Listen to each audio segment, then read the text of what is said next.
Chapter 433. Between the turbulent sea and the sky, the white dove looked around blankly and flapped its wings. Then, it flew around the huge beam of light, as if it finally remembered where its home was, and flapped its wings and flew away. It was so fast and so sudden. There was no telling where it came from, and where it disappeared to. It was as fast as lightning. What was even faster than lightning was a line of iron light that came roaring from behind. The divine mark that was condensed to the limit circled around the gravitational rope of the land of dreams and disappeared. Then, the beam of light was cut in half. Like a glass column that was cut by a high-pressure water knife, it was as smooth as a mirror. Light in the physical sense was easily cut, and whether it was a wave or a particle, it was unquestionably divided into two. Even the gravitational force and restraint imposed on it collapsed along with it. The rainbow light descended from the sky again. An old man in a robe walked out from it, opened the sealed box in his hand, and held it high. The world tilted. Everything began to tilt towards a subtle angle, spinning violently. Up, down, front, back, left, and right were quickly reversed and reorganized, forming an invisible maze. The ladder to heaven fell again, but it could not crack the random password, and returned without success. Now, the endless sea was shrouded in the framework of the triple law. The double helix secret instrument gave all abyssal creatures a 25% boost and all non-hell creatures a 25% suppression.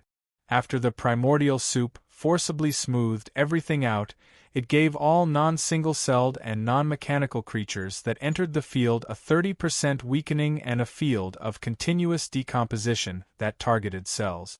All creatures that entered the field had to endure the destruction of their own cells like radiation. And the framework on top of that, the box court therapy, instantly turned the entire sea into a sandbox, breaking it down into hundreds of modules, each of which could be flipped at will, forming an ever-changing spatial maze. Following that, a sharp ray of light shot out from the land of dreams and descended from the sky.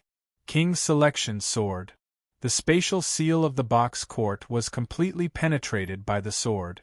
The moment the ancient longsword was nailed into the Stellaris, all creatures that did not possess the status of swarm leader, crowned, or ruler were forcibly repelled. The deeper they went, the more they would feel the terrifying gravitational force. They would be quickly consumed in the dilemma and die from exhaustion. Then, the special envoy from the Directorate of Defense opened the door of the storage room and poured a spoonful of boiling oil on the globe, using 3 times the amount he had just used. Tribulation fire descended from the sky. Another ray of light was cast from the land of dreams.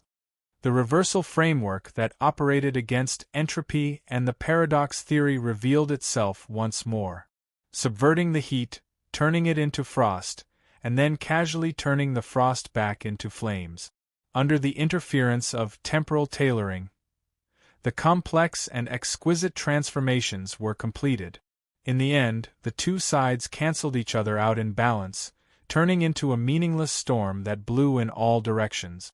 The theorem framework, eternal world, descended here, turning it into a kingdom of the undead. Then, a Tier 5 ascendant from the Russian Federation raised the Holy Grail and set off on a warhorse, galloping through the waves. Holy radiance fell, purifying all the hidden death poison. Bright light appeared out of thin air, illuminating the sea once more. When the area was no longer limited to a single area, a total of 11 creators from both sides superimposed various messy frameworks on the sea, causing the style and laws of the area to change wildly. Countless physical collision effects that only existed in trashy game engines kept appearing here. The scene was completely chaotic. It was as if 3 liters of water were boiled in a pot for 5 minutes, then star anise, fennel, rice, red dates, military models, soldiers, blood clots, pig intestines, seasoned wine, red wine, squid, stinky dog excrement, rainbow candy, and a bunch of other things were added to the pot and simmered for 10 minutes. Amidst the violent tremors, Osiris was affected by the aftermath and flew like a rag doll, falling into the endless sea and gradually sinking into the depths. Ear-piercing alarms continued to ring. Huai Shi could only see darkness. He panted violently, but he could not support his body. He opened his mouth but could not make a sound, as if he had become mentally retarded. Instincts, muscle memory, memories, self-awareness, and even consciousness were all messed up by the eye of lightning. Just a little bit more and he would become a vegetable. Detected pilot's abnormal condition. Switching driving mode. Retreat route planned. Self-disciplined artificial intelligence, Lord of the Flies online. In the cockpit, the Book of Steel slowly rose and locked onto it. Beelzebub's projection appeared, reaching out to take over Huai Shi's control right. However, a raised hand held it tightly. Nobody can stop me from driving the robot. In his dizziness, Hillghost raised his head, green flames shooting out of his eyes. Nobody. In his other hand, the Book of Destiny appeared, instantly reorganizing all his consciousness. It was neat and tidy, as if everything just now except for the blood in his mouth and nose was an illusion. No, Huai Shi. Beelzebub was silent for a long time. Whether it's you or this armor, we can't continue like this. Let's go. We're already here. It's the new year. You're still a kid. What nonsense are you talking about? Huai Shi glared at him. You're only a little bit away from that bastard Mathers. Hurry up and take out whatever treasures you have. Stop hiding them. As you wish. After a moment of silence, Beelzebub suddenly sighed. Suddenly, a joystick popped out of the cockpit. Do you see this? Press the red button and pull to the end. Without thinking, Huai Shi reached out and pressed the joystick. The moment the red button was pressed, an ear-piercing alarm sounded in the cockpit. As the joystick was pulled down, silence filled the cockpit. On the cover of the Book of Steel, countless words flashed across the projection. In the end, they were replaced by a line of blood-red words. Nether River has finished warming up. Countdown, 3, 2, 1. In the dead silence, the sound of a flood suddenly burst out. Huai Shi was instantly swallowed by countless gloomy auras. He was frozen stiff, and could not even move his consciousness. Endless deaths turned into records and continuously surged into his consciousness, pulling him closer and closer to that irreversible boundary again and again.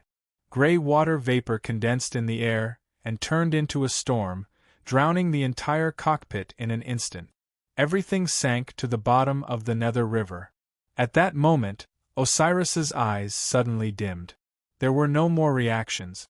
But then, the countless armor all over his body opened with a roar, spewing out terrifying heat and flames. Intense light emerged from the Nether River. It shot out from Osiris's eyes like the sun in the darkness. Oh, oh, oh, oh, oh! Huai Shi felt himself burning. Imitating the miracle of Osiris's return from death twice, this huge mecha turned into a coffin of death that carried the god and floated on the Nether River. It activated all the engines and source furnaces and carried out the forbidden miracle. In the end, it could draw closer to the power of God without any restrictions. Layers of shackles were instantly removed. The armor kept falling off and falling apart. It was as if a person wearing heavy armor had removed all the shackles that hindered him and stepped onto the final battlefield. Flames shot out from the gaps in the steel mechanism. At this moment, everyone saw light and heat suddenly erupting from the endless sea. It was as if a sun was rapidly rising from the bottom of the sea. No, it was the great star in the Nether River that had descended here. It was an existence that shook the heavens and the earth, operating endless great power. The giant of the underworld tore apart the undercurrent of the sea and rose into the sky. It stood between the abyss and the sea and roared loudly. Full health resurrection. Huai Shi cheered in ecstasy. As expected of me. That curry old man is here again, Beelzebub reminded. Be careful. In front of the crystal cage, the heretic king coldly looked at the sublimators who were besieging him. He raised the 5 fingers of one of his hands, and with a flick of his fingers, lightning bolts filled the sky. Meanwhile, He raised his other hand unhurriedly and aimed it at Osiris, who had returned to seek his own death, and indifferently chanted a few syllables. Endless darkness appeared out of nowhere. Like a huge mouth, it swallowed Osiris. Subconsciously, Huaishur took a step back without hesitation. He actually retreated 16 kilometers in the air without any warning, leaving only a straight trail of light. Even Beelzebub was stunned. "What's this?" he asked in shock. "What's this thing? You? Boo?" Huaishur was dumbfounded. Only now did he realize that after getting rid of all the armor, Osiris's alloy muscles actually perfectly simulated his movements and reactions. He was pleasantly surprised. Mechas know ancient martial arts. Even gods can't stop them. "You know that," he shouted excitedly. "We're in the bag now." The shepherd's staff unfolded again. It rose hundreds of meters in the air again. The giant of the underworld swooped down with blazing flames. In the battle, the heretic king looked back indifferently. He did not look at Osiris. Instead, he stared at the trail of light that was quickly disappearing in the air.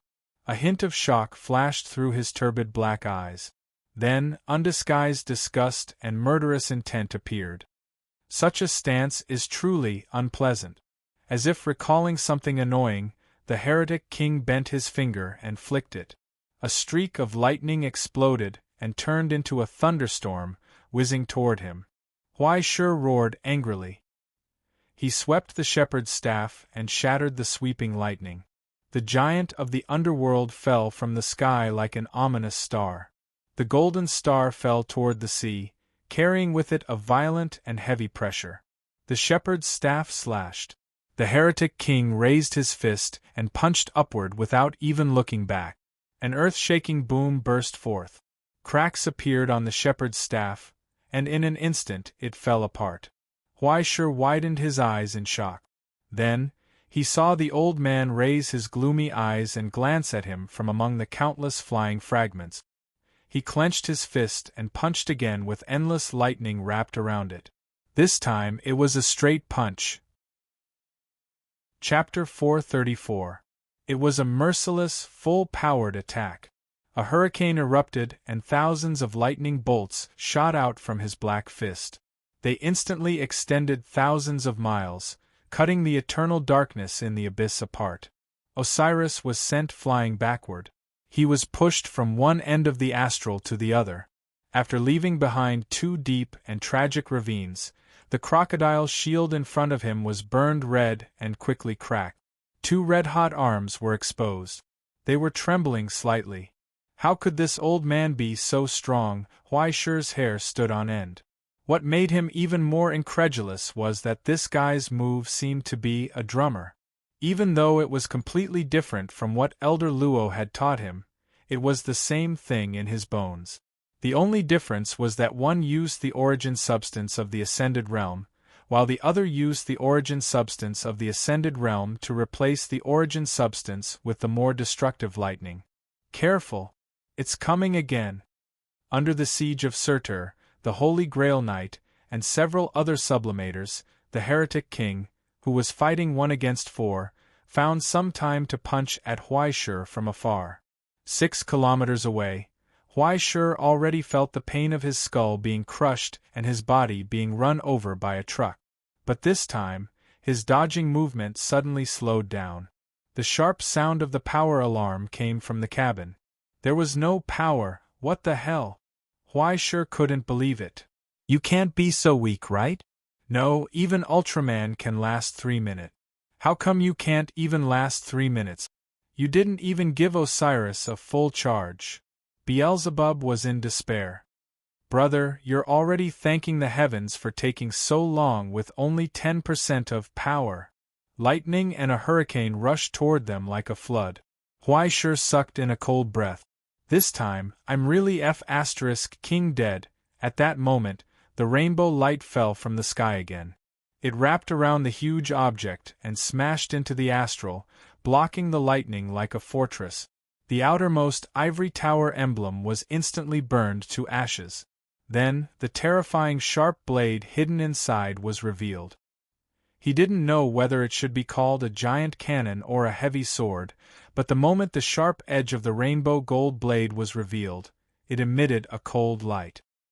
He allowed the lightning storm to engulf him, but he was not damaged in the slightest. In addition to the sharp edges on both sides of the blade, countless solemn cuneiform characters were shining on the huge and heavy blade, praising the coming destruction and judgment. Eternal darkness brewed in the pitch-black barrel of the cannon, bringing about an incomparable sense of existence. Supreme Adjudicator Armaments, Blades of Osiris in position. A low voice sounded in Osiris's cockpit, causing Huai-Shur to fall into a state of shock. He subconsciously reached out his hand. The spouts on the 16 blades released sparks like rocket propellers, propelling the huge sword cannon forward. It landed in Huai-Shur's hands, fitting seamlessly. Immediately after, in the distance, the Rainbow Bridge's rainbow light flashed once again. A torrent of dazzling silver light descended from the sky. The Origin Substance interface from the Astronomy Association was fully opened to this unknown armor. The energy supply began. In the blink of an eye, the portion of energy that had been depleted began to rapidly increase. 20%, 60%, 80%. In the blink of an eye, 100%. Finally, a message appeared on the screen in the cockpit. Greetings to you, the unknown pilot of Osiris. I sincerely offer you this insignificant help. I hope that Lord Orton's brilliant dream has not been wiped out. The Ivory Tower. When Huai-Shur turned around, he saw that in the distant sky, the vice principal from the Ivory Tower was holding his chest and nodding. His originally gloomy face was filled with solemnity as he paid his respects to the predecessors of the previous generation. Did you see that, Beelzebub? Huai-Shur could not help but chuckle softly. Orton has not been forgotten. His sacrifice and death were not in vain. Apart from you, he still left his mark in this world, a legend that cannot be forgotten. Orton separated by the cage of the double helix secret instrument, Mather's expression gradually darkened the moment he saw the sword cannon descending from the sky. Why is it still so upsetting even after he has been dead for so many years? Heretic King, he raised his voice. This is no longer within the scope of a child's prank. Kill him. The skinny old man was speechless. Blazing lightning shot out from his eyes. The 16 layers of pitch-black light on his back suddenly activated. If the previous Osiris, who was regarded as the Lord of the Flies, was still within the tolerance limit of their past relationship, then the giant of the underworld, who was now equipped with the supreme judgment, was definitely a hidden danger. It must be eradicated. Faster than him, the sword cannon burst forth with a roar. At the end of the greatsword, a huge spout shot out a blazing light. After locking onto the armor, a terrifying force was shot out, pushing the giant of the underworld forward. In an instant, the long distance of 6 kilometers was covered in a flash. The rainbow gold sword had already slashed down. It was facing the iron fist that was overflowing with lightning. Amidst the roar, the sword roared, and a huge wave spread out in all directions. This time, the huge armor stood firm and did not move or retreat. The weapon in its hand, which could be called a sword, an axe, or a cannon, suddenly swept out. Bang! The heretic king raised his arm, and his iron-green skin blocked the front of the sword cannon. The high-frequency vibration of the sword blade cut through his skin, leaving a wound. Immediately after, his left foot stomped on the ground, causing the huge MV Stellaris to emit a mournful cry, and suddenly sank more than 2 meters. A huge force flowed through his body, and under the swing of his arm, gathered on the iron fist and slashed forward. Huai-Shur heard a cracking sound coming from his arm. Bone cracking. Immediately after, a Vajra pestle the length of a forearm suddenly appeared in the skinny old man's hand. He raised it high, and light surged, turning his entire arm into pure gold. Smash! A huge uproar burst forth. In an instant, the few ascendants who were pouncing on him were forced to retreat. The old man waved his hand expressionlessly, and a solidified thunderbolt rose from the Vajra pestle, turning into a torrent that circled around his body like a huge snake. The pitch-black light suddenly grew. The thunderbolt snake opened its mouth, hissed, and flew straight towards Osiris. Where did this dog come from? Get lost. Beelzebub snorted coldly. Immediately after, Huaishur felt the sword cannon in his hand tremble violently. The handle quickly extended, and the originally heavy sword moved along with the module, turning into a huge axe.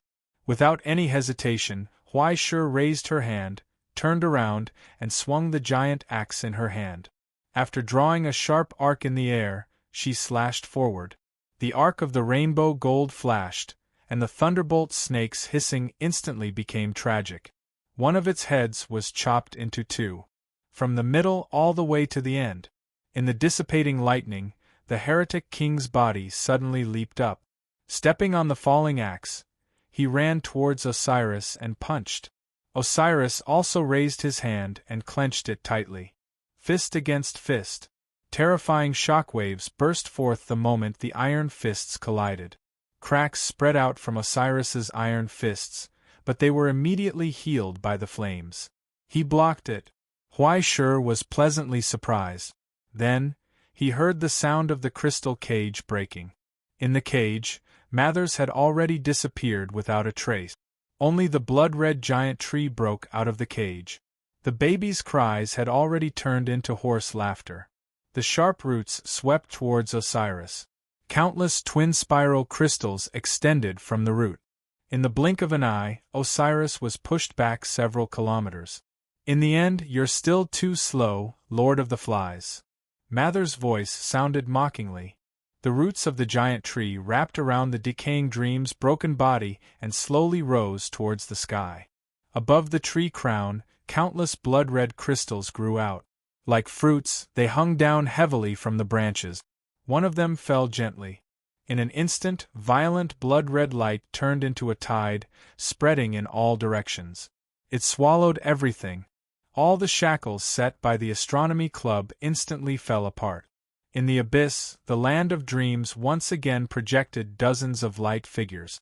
They descended, and the 16 ladders pulled them up rapidly.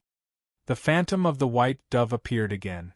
But this time, as soon as the divine mark's metallic light appeared, the heretic king, who had been prepared for this, threw out a punch. The terrifying lightning that gathered all the light and heat in the three realms collided with the divine mark, destroying each other.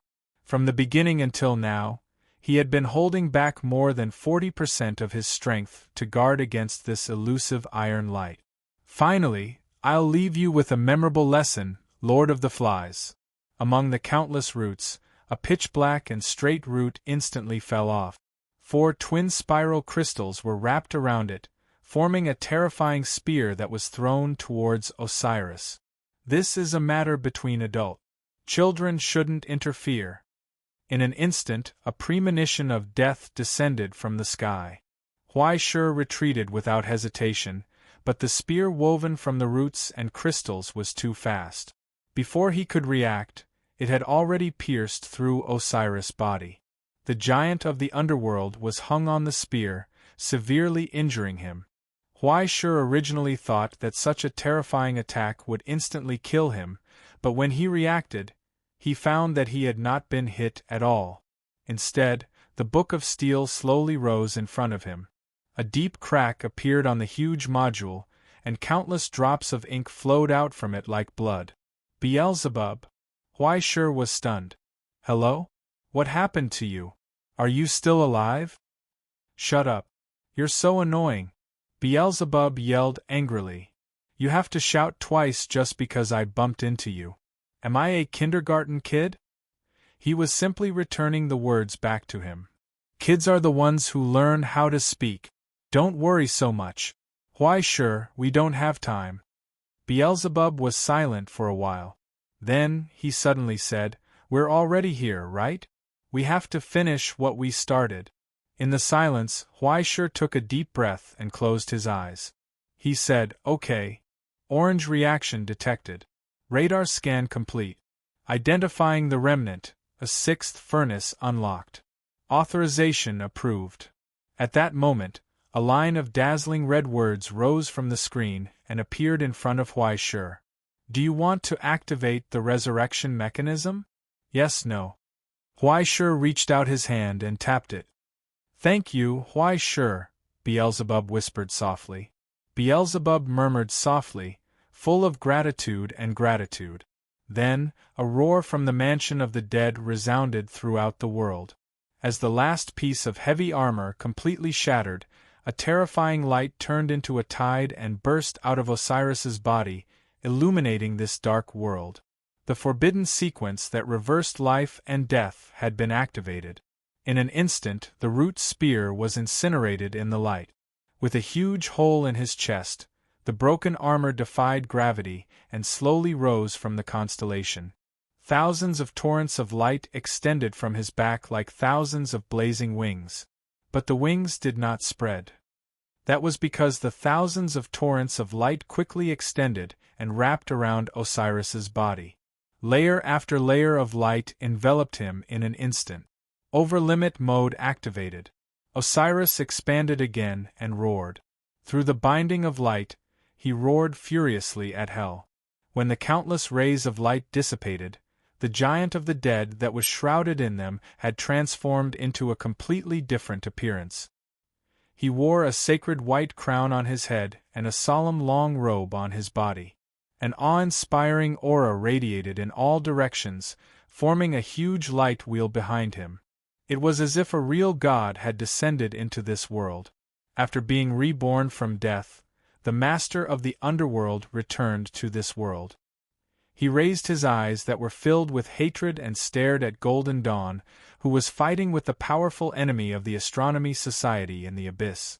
Then, miracle engraving Arastau, open! Behind Osiris, the light wheel spun wildly. From the center, a crack opened and slowly expanded, turning into a crack that led to somewhere. In the legends, it was the passage that all dead souls used to enter the underworld. But at this moment, this path of nothingness did not lead to the underworld.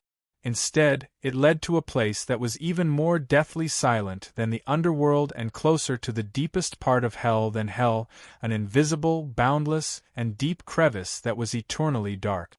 It was like the primordial moment between the creation of the world, where all things were chaotic in the void.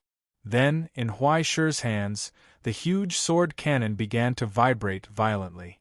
The blade of the sword quickly moved to both sides, and the cannon began to extend wildly. In an instant it reached a height of 1,000 meters. In Osiris's hands, it was aimed diagonally at the huge upside-down tree that was entangled in the abyss and unable to escape. Target aiming complete. Warm-up preparation. Cause and effect locking complete. Eliminate original sin, create paradise, and forever separate hell. The ideal country will be created from this. Osiris chanted solemnly, and his solemn voice announced to all existences between heaven and earth, with this attack, I will establish the foundation of forever without home. In an instant, Marth's expression suddenly changed. He showed a trace of rage. Lord of the Flies.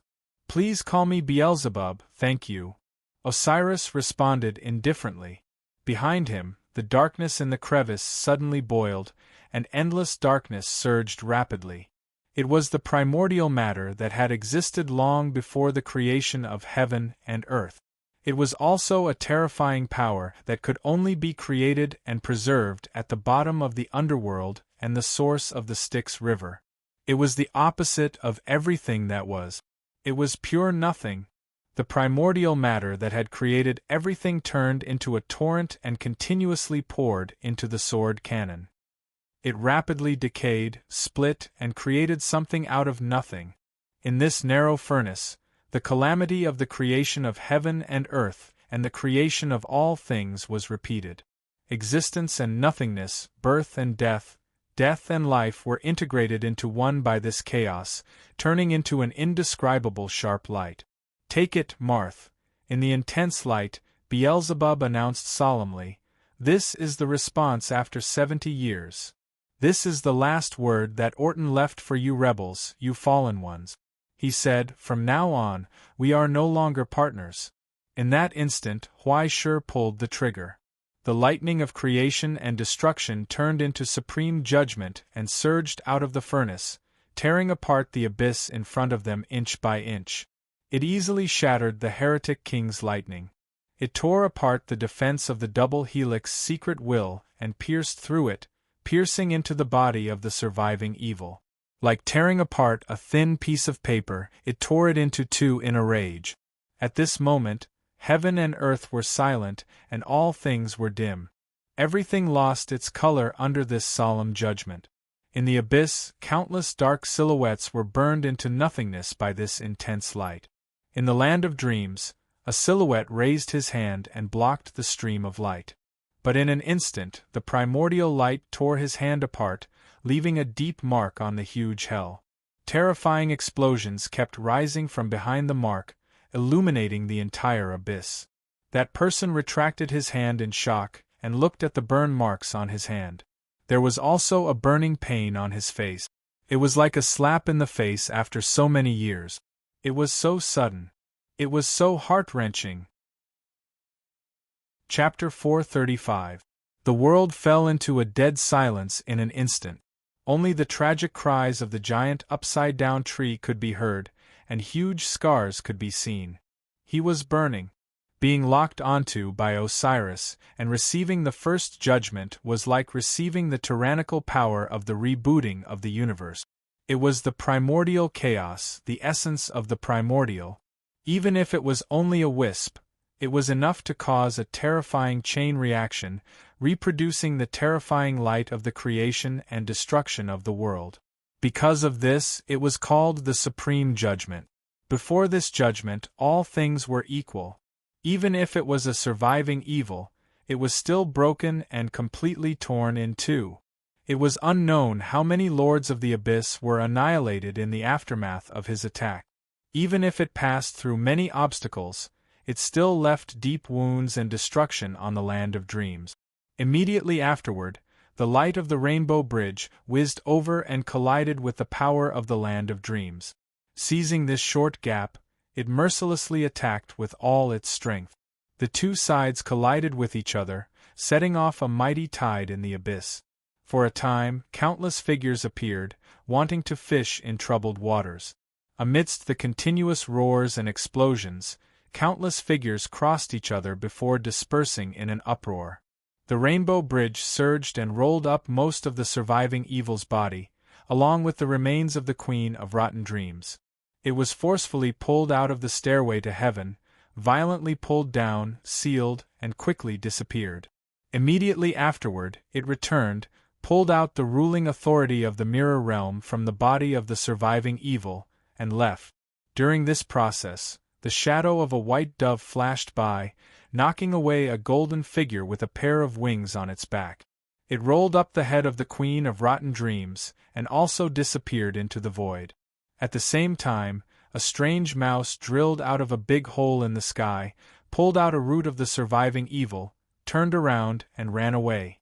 It was as if 100,000 people had suddenly jumped out to loot a burning house. More than half of the fruits of the Golden Dawn's labor, that had been planned for a long time, were taken away in an instant. Only a small part of the stairway to heaven's body was left behind, preserving Mather's last breath. The flames spread and quickly extinguished. Soon, the land of dreams got rid of the entanglement of the deep sky fleet and quietly disappeared into the abyss. The harvesting plan that had been planned for a long time was destroyed by a report letter from a newbie astronomy club. How pitiful!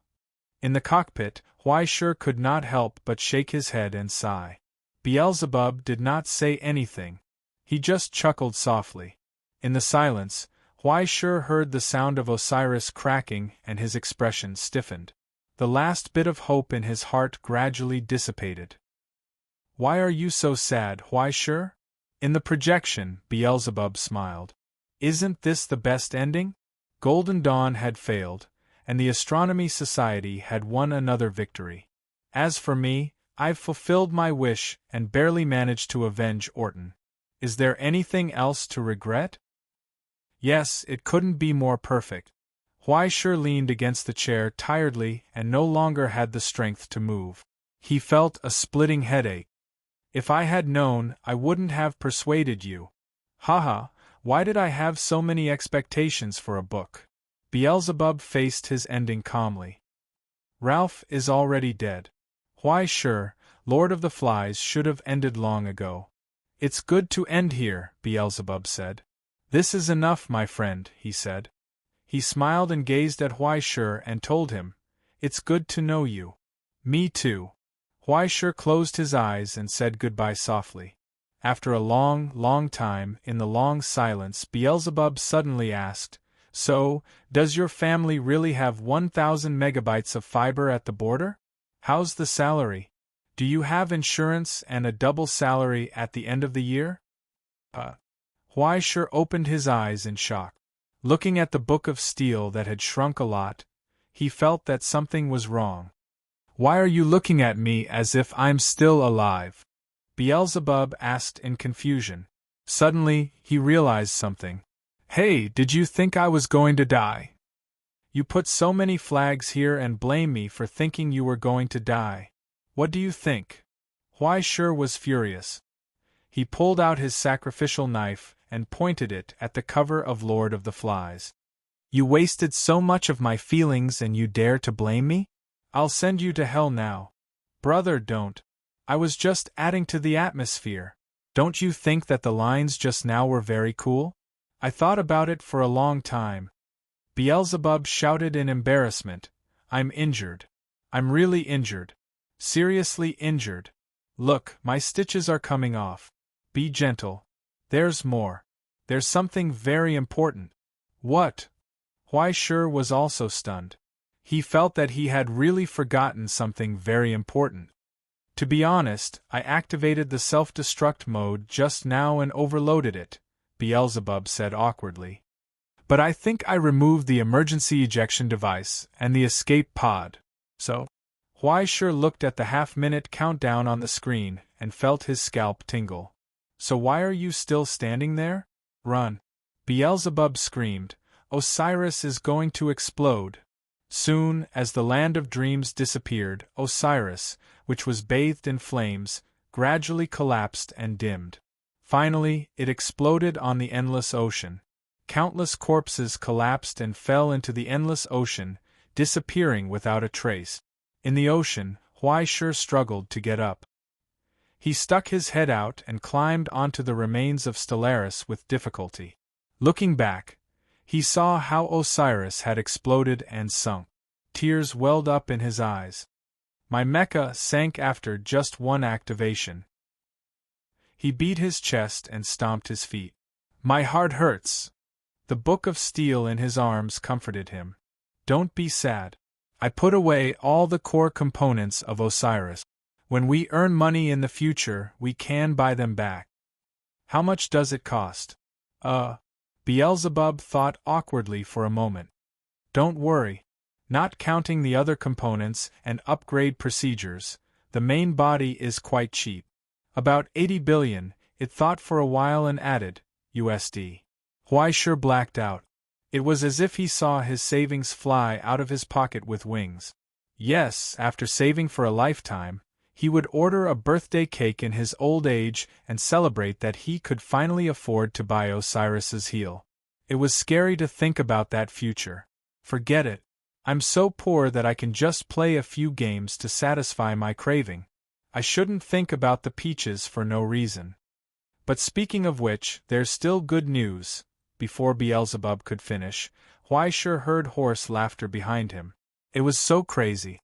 When Huaisher turned around, he saw that in the burning remains of Stellaris, the broken carriage was slowly pushed open. A charred and broken figure climbed out. He was panting heavily. He was heavily injured, but he was not dead yet. After going through so much, he escaped from the rotten dream and avoided the terrifying war that followed. He struggled to survive under the feet of the giant. Finally, he escaped with his life. Ha ha ha, I'm still alive, I'm still alive. Mirando laughed wildly at the sky and danced in excitement. When he saw Huaisher not far away, His smile became even more joyful. It was extremely ferocious. Licking his dry and broken lips, he grinned, revealing his sharp teeth.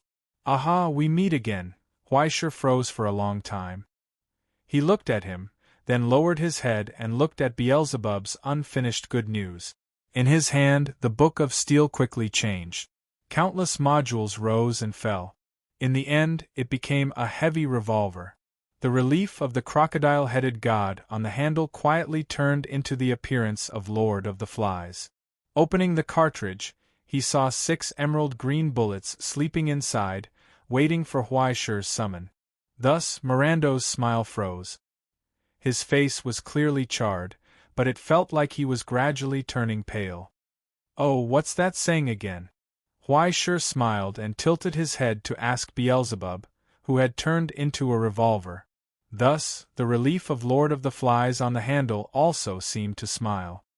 "Of course, there's a beginning and an end." Mirando instinctively took a step back. "Wait," he retreated in panic, wanting to explain.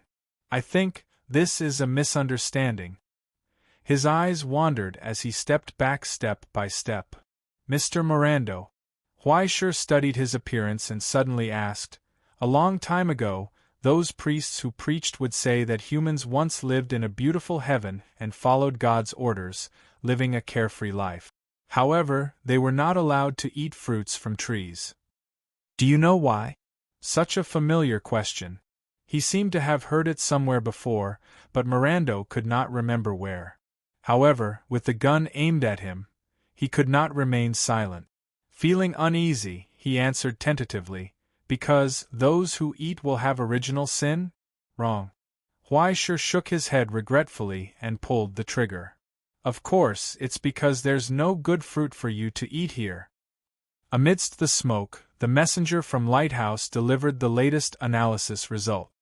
"The ivory tower has proven that the unknown armor is Osiris, who was once built by celestial genealogy. The ascendant of Utopia? No, our commissioner has confirmed the engravings on the boundary stone. The former inquisitor of the underworld, Orton, did indeed pass away when the heaven fell 70 years ago. However, the ivory tower said that the recorded body he contracted did not return. If a new ascendant inherits Orton's will, there's a high possibility that he will become Osiris Pilot. It's not easy to accomplish such a feat with a broken armor. It's a pity that Osiris has been destroyed." Someone sighed. "Do you have any idea about the pilot's identity?" According to the comparison of intelligence from the Directorate, Lighthouse provided a preliminary analysis. The messenger was silent for a moment and placed a photo on the table. "We have reason to believe that Osiris Pilot is this inspector who was left behind on the Stellaris due to an accident." In the photo, the young man stared blankly in the direction of the camera. Sheriff of Xinhai, Huaisher, male, a long row of exaggerated resumes instantly filled the projection screen. Second-order ascendant of celestial genealogy, mountain ghost, nemesis of the green sun, calamity musician, abyss cooking demon, legendary investigator, prince of paradise, third place of Asian rising talent competition, anointed of the witch's night, registered military officer with an internal evaluation of Class S before he could even react. A bunch of titles and merits were piled up on the table, making a loud and clear sound. Just by looking at the dazzling achievements, their minds could outline a perfect template of a person who abhorred evil, was smart and capable, had a noble character, and had a strong personality. Most importantly, only 17 years old? The silence was sudden. The old people who were used to seeing storms and waves were drinking tea, but the commissioners from all over could not help but look at each other. They felt that something was not right. "Are you sure?" Someone began to doubt. "He's still too young. Do we need to observe him for a while?" After a moment of silence, the messenger from the lighthouse picked up the remote control. "He should still be at the scene. We have just connected to the surveillance on the Stellaris.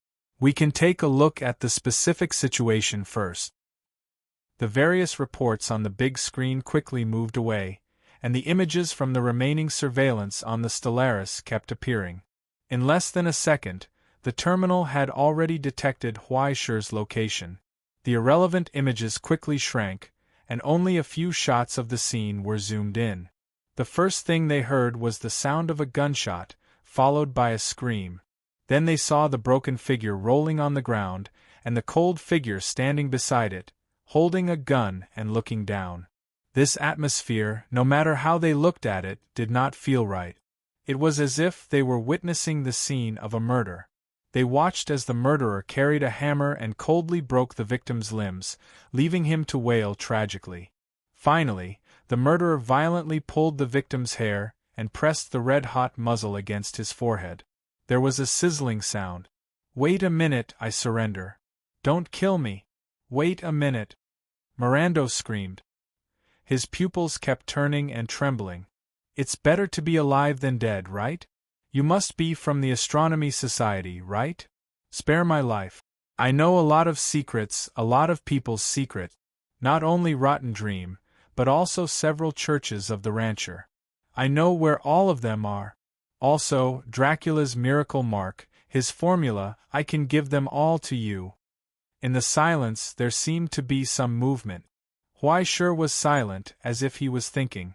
The muzzle of the gun was raised, raised, and lowered again. He was hesitant. Soon, the identity of the victim was marked on the screen. Next to it was a photo and a wanted notice from the bureau. "Haha, young man, you're quite lucky." The person in charge of the L4 building raised his eyebrows. "Looks like we've caught a big fish. Young people are still too inexperienced. Arrange for the transfer of manpower." The man smoking said cautiously, "If Mirando escapes, I'm afraid we'll have to spend a lot more effort." "Didn't you say to observe? I think this is a good opportunity." Another person calmly suggested, "Rotten Dream has already been taken in by the Continuation Academy. A single officiant won't be able to make any wave." After Rotten Dream had been completely overturned, a mere fine night society was nothing to the Bureau. It wasn't worth mentioning at all. What they were curious about at the moment was how the young man in front of them would make his choice. Would he carefully kill the enemy without leaving any hidden dangers, or would he violently blast this long-winded fellow to smithereens? Or would he spare his life like a cat playing with a mouse, casually extinguishing all possibilities of escape? Or, if he was careless, the enemy would escape. No matter what choice he made, they would be able to see something. Or perhaps they wanted to know. What exactly was he hesitating about? In the silence, there was only the sound of the wreckage of the Stellaris burning. Sweat dripped down from Mirando's forehead drop by drop. He carefully raised his eyes and peeked at Huaishi's expression. In the flickering light of the fire, the shadow of that face was constantly changing. It was difficult to see what he was thinking. Under the burned scar, the fascia of his right leg was slowly reconnecting. As long as he gathered some more strength, he would be able to break free from this rope and escape. However, he still couldn't find any opportunity under the aim of that pistol. "Hey, Huaishi," Beelzebub urged unhappily. "Why are you still dawdling? Do you really believe this guy's bullsh*t? "No, I just feel. Something doesn't seem right." Huaishi sighed. He squatted down and studied Mirando in front of him and the pistol in his hand. "It doesn't feel right. You know that, right?" The Lord of the Fly rolled his eyes. "You're just killing a piece of trash. Do you want to taste the taste of first love? No, I mean, didn't this guy just surrender to the Astronomy Society?" Huaishi raised his hand that was holding the gun and scratched his head. Then he put the gun down and pointed at Mirando's shocked face. "Then I remembered. Oh, I'm the only one left from the Astronomy Society. That means I'll be representing the Astronomy Society. I've already been paid so much. I can't tarnish the reputation of the organization. I have to think about it carefully, right? And then, Beelzebub didn't even need to remind him. He had fully entered his role as the supporting actor. And then I remembered what was wrong. Huai slapped his thigh and exclaimed excitedly, "You really have to go through the process for this kind of thing."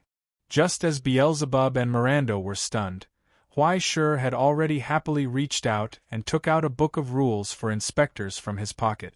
He flipped through the relevant procedures on the spot. Soon, the book was closed. "Okay, I know how to do it." Huai nodded confidently. He took out a pen and paper from his saddlebag and wrote an arrest warrant on the spot. He stamped it with the seal of the Shanghai inspector and showed Miranda the black letter that was still warm. "Miranda M. Lando, you are suspected of endangering the current state, organizing an illegal church, murder, border smuggling, and other crimes. With the approval of the Astronomy Society's Shanghai branch, you are arrested today." Miranda was stunned for a moment. Then he was overjoyed and nodded crazily. "I'm willing to cooperate. I'm willing to confess. As long as you spare my life, very good." Huai interrupted him and announced according to the emergency procedure on the rules. "Then, you will be transferred to the border court for trial. As the only member of the Astronomy Society here, I will temporarily serve as the judge, deputy judge, and your prosecutor." He bent down and looked at Miranda's blank face. He smiled. "So, Defendant Miranda, you are convicted due to the conclusive evidence. Does the defendant's lawyer have any questions?" "There is no question. My client deserves it." Beelzebub raised his voice happily. "He will definitely respect the verdict given by the jury." "Very good." Huai took out a miniature version of the Hammer of Pain and knocked it on the broken carriage next to him. "According to the temporary border court's verdict, Miranda, you are sentenced to death. You will be executed immediately. Right now, right here." The second seal was stamped. Miranda's pupils dilated. He opened his mouth and wanted to shout, but Huai raised his hand and stuffed a handful of iron paste into his mouth. It stuck and quickly solidified. Only vague whimpers and roars were left. He struggled with all his might. But it was too late. The hell virus in his body was spreading rapidly, depriving him of his last strength. Amidst the burning flames, he looked up blankly. He saw the heavy steel behind the young man's back rapidly changing shape under the control of the young man's hand. It twisted and turned into a platform. Then, a ferocious frame quickly rose up. Under the suspension of the rope of sorrow, the heavy axe hung high, flashing with an angry cold light. "Finally, on behalf of the Astronomy Society, I will execute the verdict on you. This is how you will be executed." In front of the guillotine, Huai opened his arms and happily announced to Miranda, "Behead! Woo woo! Woo! Woo woo woo!" Under Huai's drag, Miranda tore his lips and screamed. He struggled with all his might, roaring and cursing, but he could not resist the hand that was holding him tightly. Inch by inch, he was dragged to the guillotine. Heavy shackles fell, choking his hands and neck, cutting off his last hope. "You won't have a good ending, you bastard. You're a lackey of the Astronomy Society." Miranda roared crazily, yelling with his big mouth that was pulled to his temples. "You will definitely fall into a situation thousands of times worse than mine. You will beg for death in the abyss. You will definitely. Yes. Isn't this the fair trial you've been longing for, Miranda? Isn't this a judgment made in accordance with the laws, regulations, and even your wishes?" Huai tilted his head, squatted down, and stared into his eyes. As he spoke, there seemed to be endless phantoms appearing behind him, indifferently looking down at the sinner on the guillotine, judging this fair trial, watching the arrival of retribution. "I'm your arrester, I'm your judge, I'm your executioner. Miranda, you can resent, but the result will not change." Huai raised his finger and snapped his fingers for the last time in front of him. "Please remember, my name is Huai." At that moment, the heavy axe hanging above the guillotine whistled down. There was a soft click. Justice, execution. The image ended there.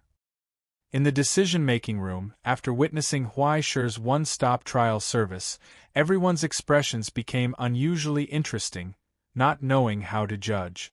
Ahem, although the process isn't very formal, it's an emergency. The person in charge of L4 on the overhead floor narrowed his eyes and seemed to smile. I think, at least there's no problem with the process. But these can all be solved through learning, right? Although the judgment is lacking in consideration, as a young man, it's already done very well. The representative from the border court took a sip of tea and said calmly, I think everything's good, but he's lacking a little experience. It just so happens that the border court is still lacking some newcomers. No, the process of his arrest is also a little informal. The person next to him raised his voice. He must come to us for training. If he doesn't get rid of his bad habits, there will be no end to the pernicious influence. I think it's necessary for him to learn more advanced methods of execution. Well, we can have an internal exchange. It'll only take 2 months. No, the format of his arrest notice format. The people in the secretariat subconsciously opened their mouths and wanted to pull him away, but after thinking for a long time, they found that there was no F***king problem with the format written by this little bastard, so they had no excuse to pull him away. Okay, don't quarrel. The middle-aged man at the head of the table raised his finger and knocked on the table. In the end, he's a rare and valuable talent. I believe everyone has seen his performance and conduct. As for observation and whatnot, forget about it. It's normal for young people to have some small secret. We don't have the right to ask him to write all of it in his diary for us to see. After a pause, the middle-aged man continued, As for where he'll be transferred to, you can go down and discuss it yourselves. But it's best to see his personal development wishes. Didn't the personnel department ask him to fill in the form? The secretary was silent for a long time, and his face looked like he had eaten dog shit. He did. Okay. The middle-aged man picked up his teacup calmly. What did he fill in? Under everyone's focused gaze, the secretary picked up the form and read it with a numb face. Development expectations. Study hard, then get admitted to the Vienna University of Music. Cough, cough, become a useful cellist for the current situation. The middle-aged man's shoulders trembled. He held his breath and forced the tea in his mouth down. He looked up blankly. He said, Cellist? Yes, cellist. The secretary repeated. Get admitted to the Vienna University of Music and become a useful cellist for the current situation. Go to Vienna. Yes. The secretary nodded. Be a cellist? The middle-aged man's face looked like he was joking. He even reached out his hand and made a gesture of playing the cello. That's the violin. The person next to him corrected him. The cello is played in the arms. At this moment, everyone in the conference room suddenly had a fleeting feeling of unreality.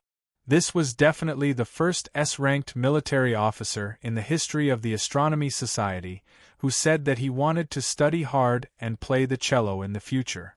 Wasn't an inspector who didn't want to be a headless demon a good cellist? Wasn't this world a little too fantastical? Oh, they look like they're having a lot of fun. At the round table, Crow looked at the scene not far away and sighed softly. At this moment, on the endless ocean, outside the Stellaris, half of a carriage that had been detached from the main body drifted alone on the sea. The light was warm. It was hard to believe that such a large half of a broken carriage could still travel on the sea. In the center of the carriage, within a 2-meter radius, there was not a trace of damage. It was like a miracle blessed by the god of luck. The terrifying turmoil and explosion didn't seem to have caused any damage to this place. Even when the carriage was lifted by the explosion not long ago and fell into the sea, the entire process was smooth and gentle. Even the steaming tea in the teacups didn't spill a single drop. The remaining part of the carriage happened to block the sea breeze and maintain a suitable temperature.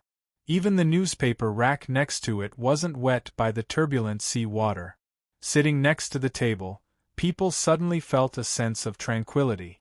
A man in a gray suit sat across from her. He nibbled on the overly sweet tea and frowned. There was too much honey and sugar. He simply couldn't finish it. He put down the biscuit in his hand, wiped his mouth, and drank the last of the tea in the cup. He sighed softly. Crow looked over and asked curiously, "Are you leaving?" "Yes, I've already done my duty." The man in gray rummaged through his pocket and took out a small bag. He put it on the table. "This is for you." He should need it. The small transparent plastic bag contained a white bone object the size of a little finger. It looked like a chicken bone. The remains of an evil creature? Crow was surprised. "Did you pull this out of the rotten dream specifically for him? It seems like you got along very well with my contractor." "It's just a favor. Please don't mind it." The man in gray waved his hand embarrassedly. He stood up from the chair that was about to collapse, took down his coat and hat from the broken clothes rack, and finally picked up his briefcase from the floor that was beginning to leak water. He nodded to Crow and said goodbye. "You still want to continue working?" Crow said, "Forget it. It's meaningless." "But the work is there, isn't it?" The man in gray shook his head helplessly. "Someone has to do it, otherwise it will only increase. It's because of this that you're regarded as a destructive factor, a social animal that dies from overwork." Crow commented unhappily, "When will this kind of meaningless work end? Until it's done?" The man in gray laughed softly. His pale face was full of certainty. "I believe that one day this world will no longer need a disaster warning like me. But before that, I have to clean up the mess left behind by the president. Isn't that what an assistant does?" "Up to you." Crow shook his head and sighed. "Goodbye." "No." The man in gray smiled shyly and waved his hand. "I hope it's a farewell." His figure quietly dispersed in the darkness. Then, the remaining carriage began to slowly tilt, and with the waves, it sank into the sea together with the burning wreckage of the Stellaris in the distance. A black bird flapped its wings and flew up. On her head, there was a small and delicate crown. The authority of a ruler only appeared for a moment before it quickly disappeared.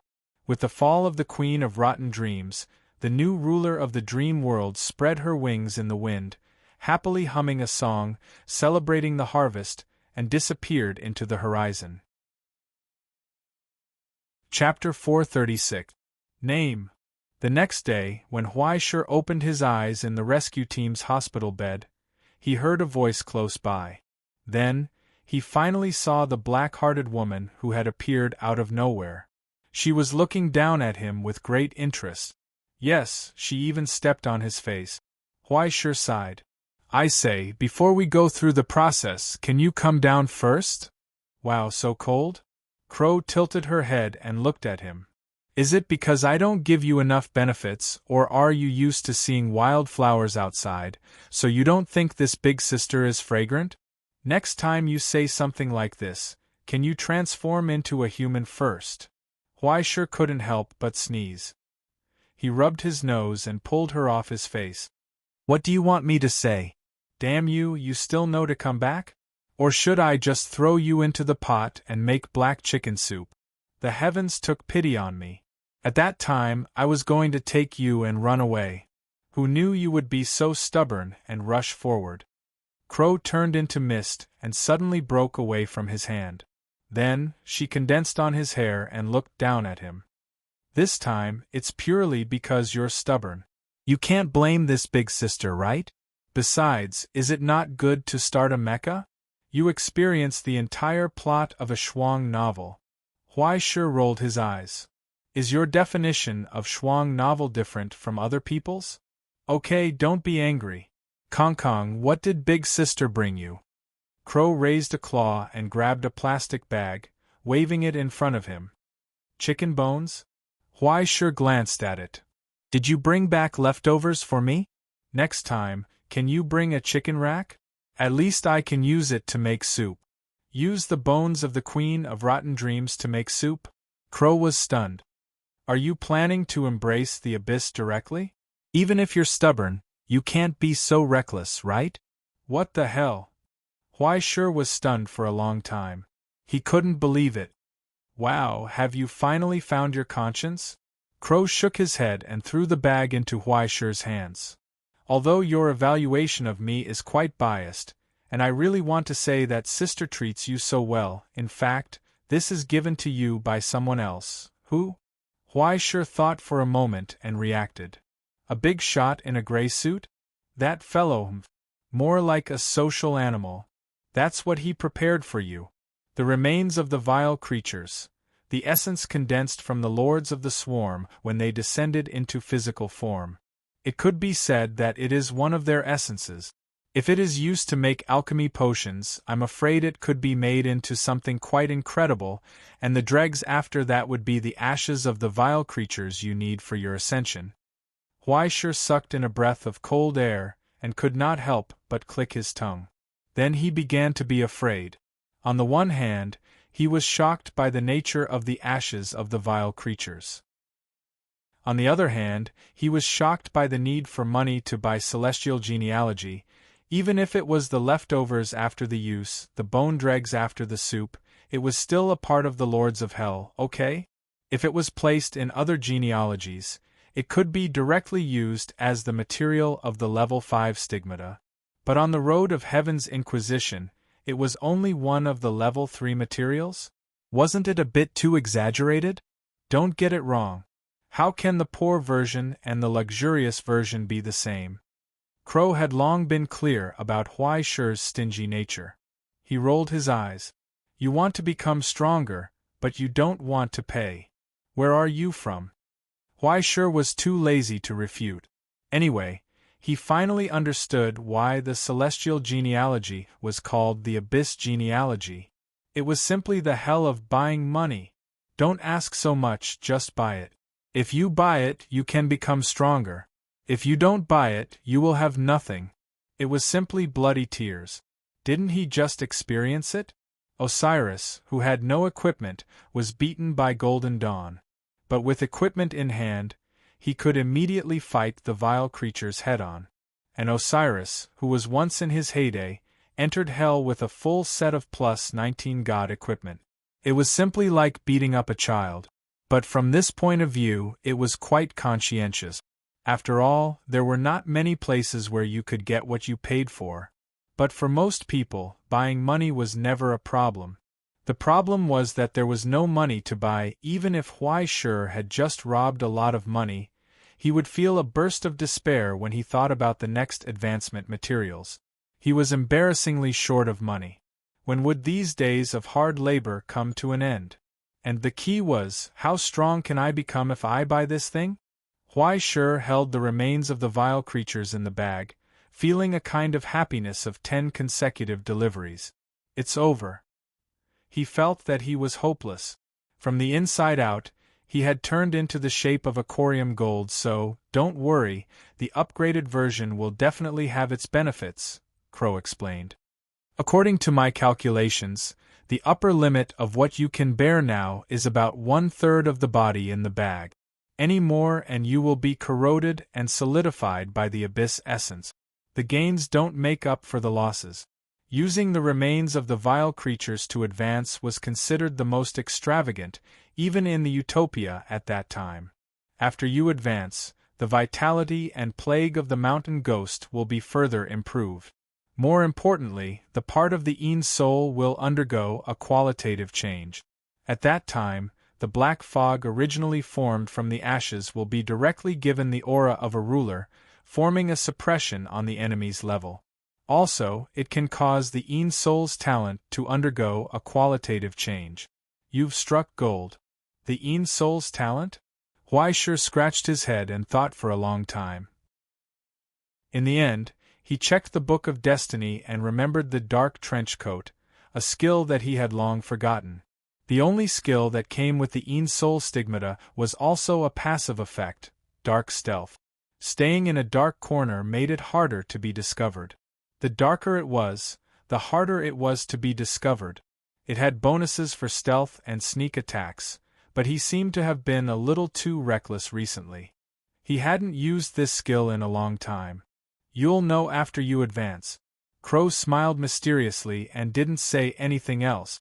Instead, he looked at Huai Shi's bedside table with interest, at the book of steel that had no sense of existence. By the way, you have a new friend. Why don't you introduce him to me? Like an illusion, when Huai Shi turned his head, he seemed to see the rare and silent book of steel tremble in Crow's line of sight. No, even the glass of water on the table began to shake. She looked like she was trembling in fear. Huai Shi was shocked. He couldn't connect it to the iron-headed young man with the foul mouth who went against Golden Dawn yesterday. Why isn't it talking? Crow turned his head curiously and asked Huai Shi, "Is it a little mute?" Then Beelzebub trembled even harder, but he finally made a sound. "Holy, you're holy." He changed the way he addressed Roland several times, but he didn't dare to finish his sentence. He stuttered and couldn't speak. "Oh, the child is quite polite. Just call me sister." The crow chuckled softly and waved its wings. "All right, hurry up and get some rest. Children are still growing, so they need to sleep more. Don't be idle all day and talk nonsense, understand?" Immediately, the book of steel stopped moving. It began to play dead. Huai Shi started to have a headache. Is there something wrong with this little brother? Did he get a heatstroke? After that fierce battle, Huai Shi unexpectedly didn't suffer any injuries. He just didn't have enough source substance and needed to rest for a few more days. But Beelzebub's situation wasn't optimistic. As Osiris's shipboard artificial intelligence and core controller, he took on more than 80% of the pressure in place of Huai Shi. Now, he was seriously injured. He couldn't stay online all day. He had to sleep for a long time and use Huai Shi's source substance to slowly recover. After charging for about 3 hours, he could come online and talk bad for 5 minutes. Fortunately, he could activate his weapon state at any time. The use of the super-small judgment armament, a MIT revolver, wasn't affected. Although he still needed Beelzebub to come online and control the firepower when he used the Annihilation Origin bullet at maximum power.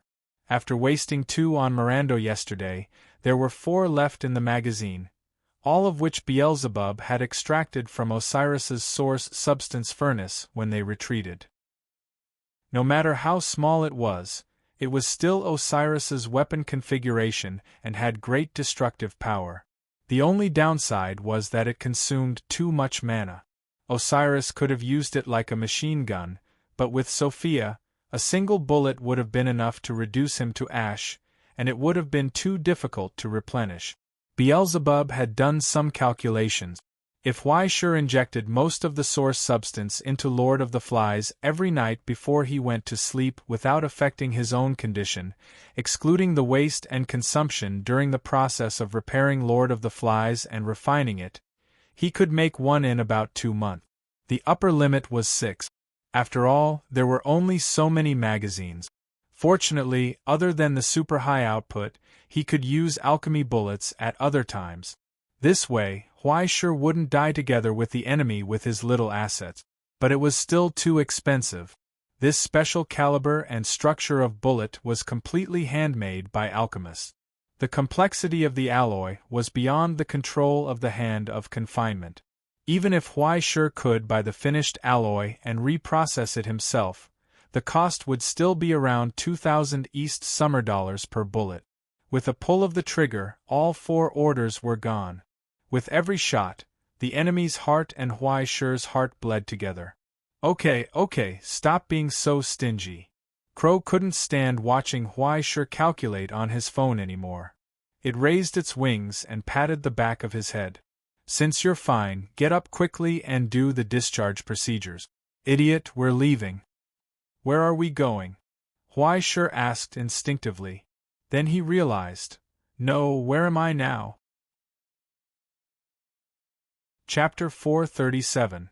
In the Jakarta branch of the Southeast Asian Astronomical Association. Crow rolled her eyes and urged him to get on the road. Don't dawdle, hurry up and pack your things. I just looked at the map.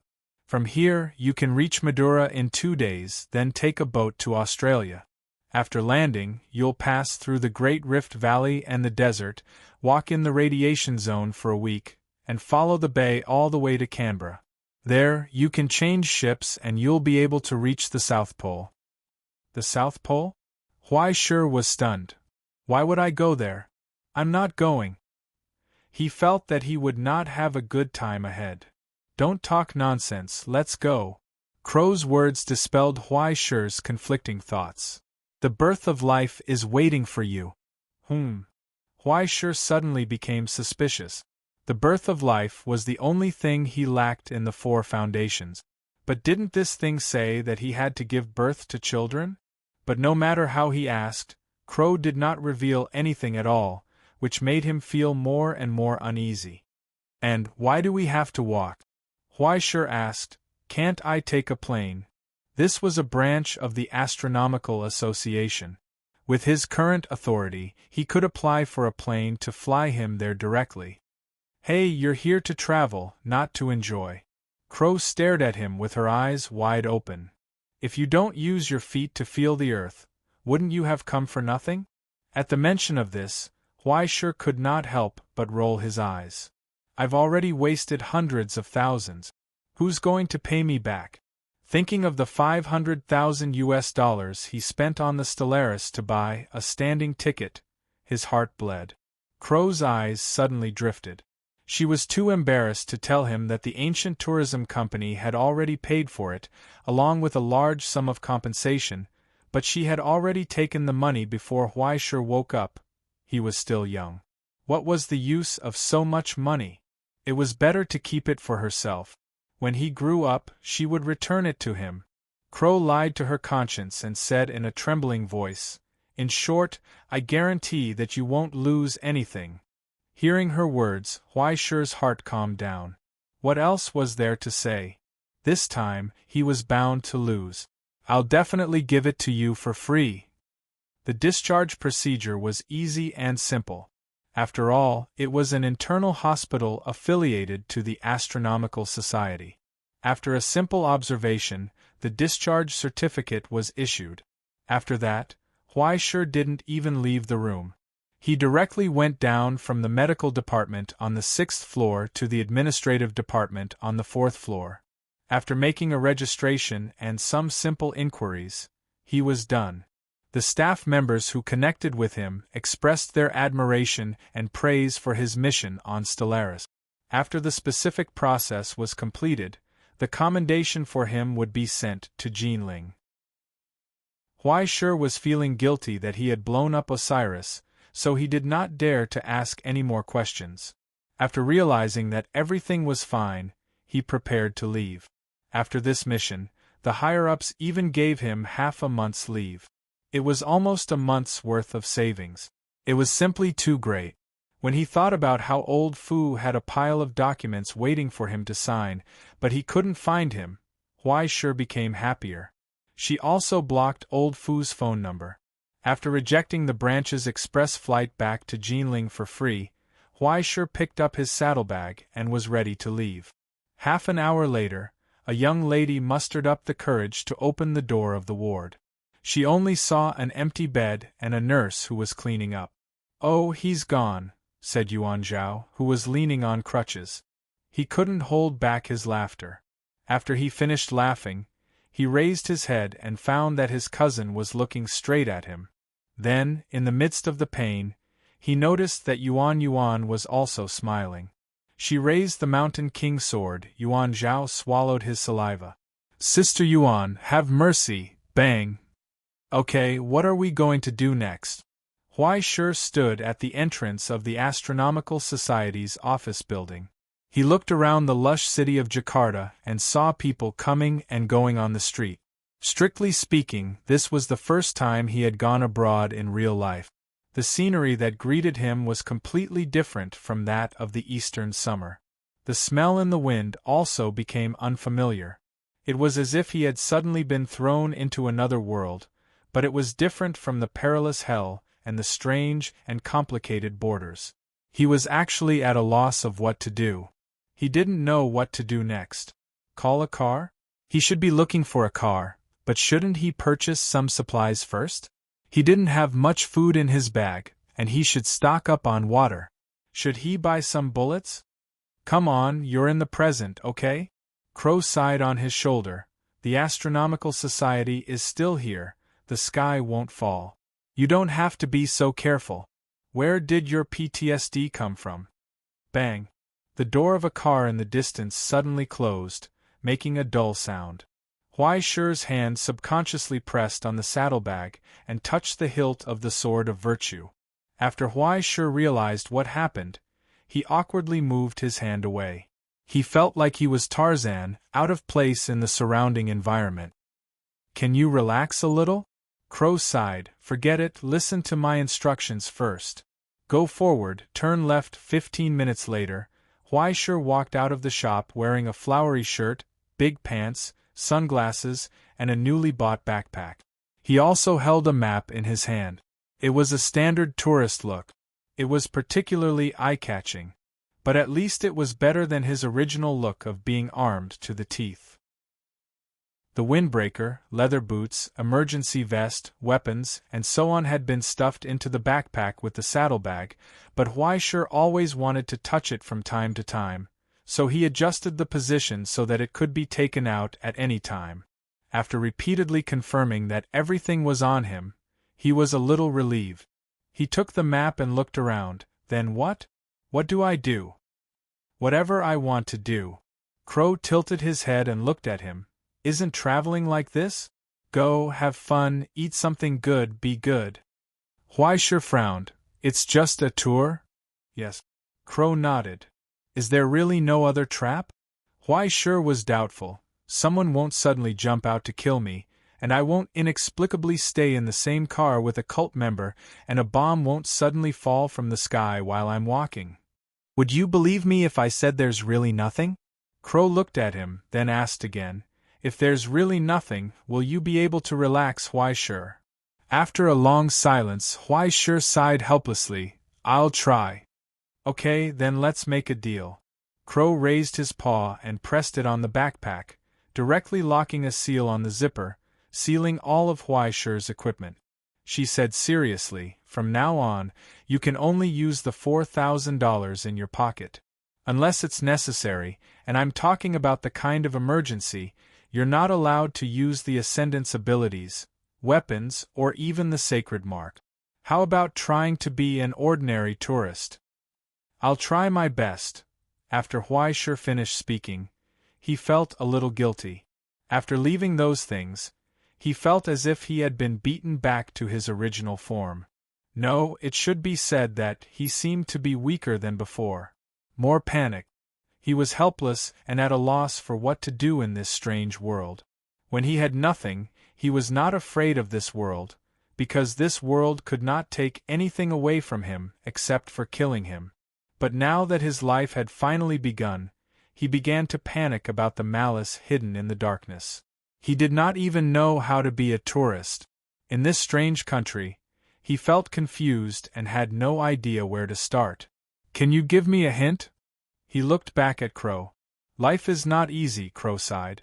Okay, the last reminder from the easy mode. She said, look at the map and head towards the direction of Canberra. Find a place you're interested in, go sightseeing, travel on foot, eat what the people here eat, drink the water here, sleep in the youth hotels or under the bridges on the streets in the wilderness. Rely on your appearance to hitch a ride, rely on your strength to play the piano, cheat, and work properly. As long as you head towards the South Pole, everything else is up to you. Pausing for a moment, she said seriously, if you really can't put your heart at ease and want to do something, then go buy a shovel and seeds. Shovel? Huaishi was confused. What for? Planting trees, the old profession of a mountain ghost. Crow raised its wings and rubbed his hair. Learn to enjoy the real life of a ascendant, little devil. You've been out of touch with this world for too long. What kind of suggestion is this? Buy a shovel in Southeast Asia? Plant trees? Isn't this a bit too fantastical? Forget it, at least it's better than being clueless. 10 minutes later, A brand new folding shovel was hanging on Huaishi's backpack.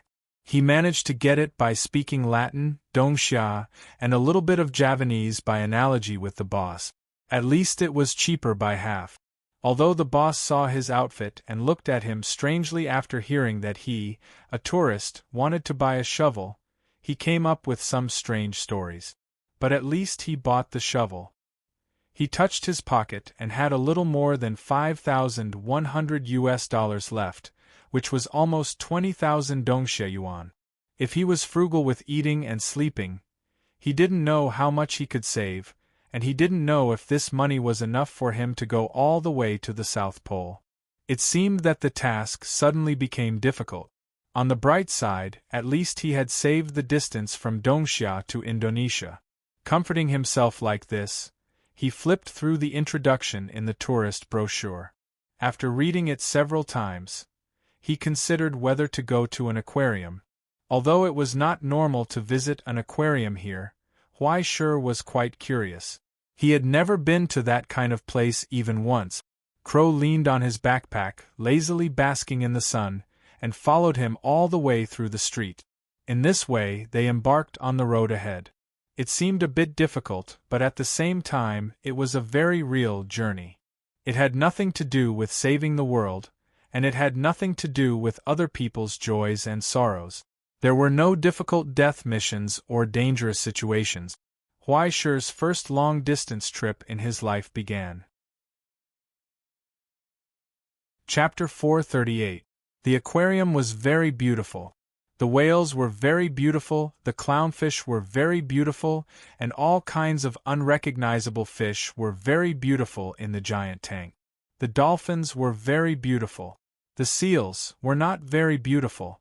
After walking around the aquarium for an afternoon and taking a bunch of photos like a tourist, Huaishi frowned and squatted beside the water tank, looking down at the tumbling thing.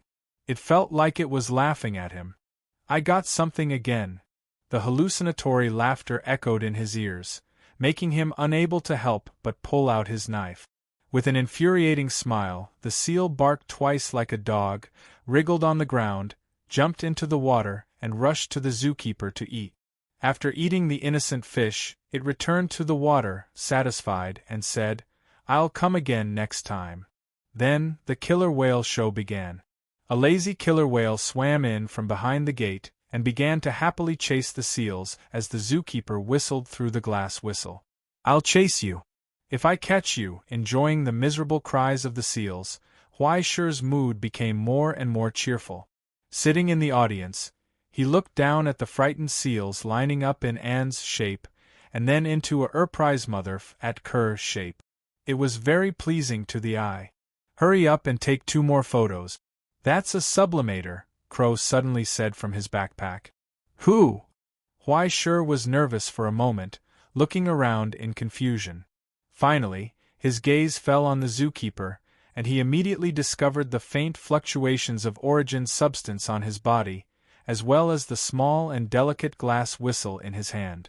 He was blowing the whistle, and every time the whistle sounded, the killer whale would listen to orders like a hound. It didn't release Taotai, but drove the seals to gather in one place and line up in various shape. It was like a shepherd dog. The surrounding audience had never seen this before, and they all exclaimed and applauded, cheering loudly. The cameras in their hands constantly filmed this rare scene. But in Huaishi's perception, he could perceive the majestic aura gradually spreading from the middle-aged zookeeper, like the king of the sea. It gradually formed an invisible field, enveloping the entire aquarium. When the glass whistle was blown, it was his command. All the creatures in the sea began to move quickly, forming a spectacular spectacle. During the long performance, Huaishi could sense that the formless aura was becoming more and more solid, more and more profound. It was silently absorbing the origin substance that the audience was spilling out to maintain its own existence. It wasn't until 40 minutes later that the host finally couldn't hold on any longer and slowly dispersed the aura. The audience also felt a little tired. It was as if they had just walked for 10 minutes. It wasn't a big deal.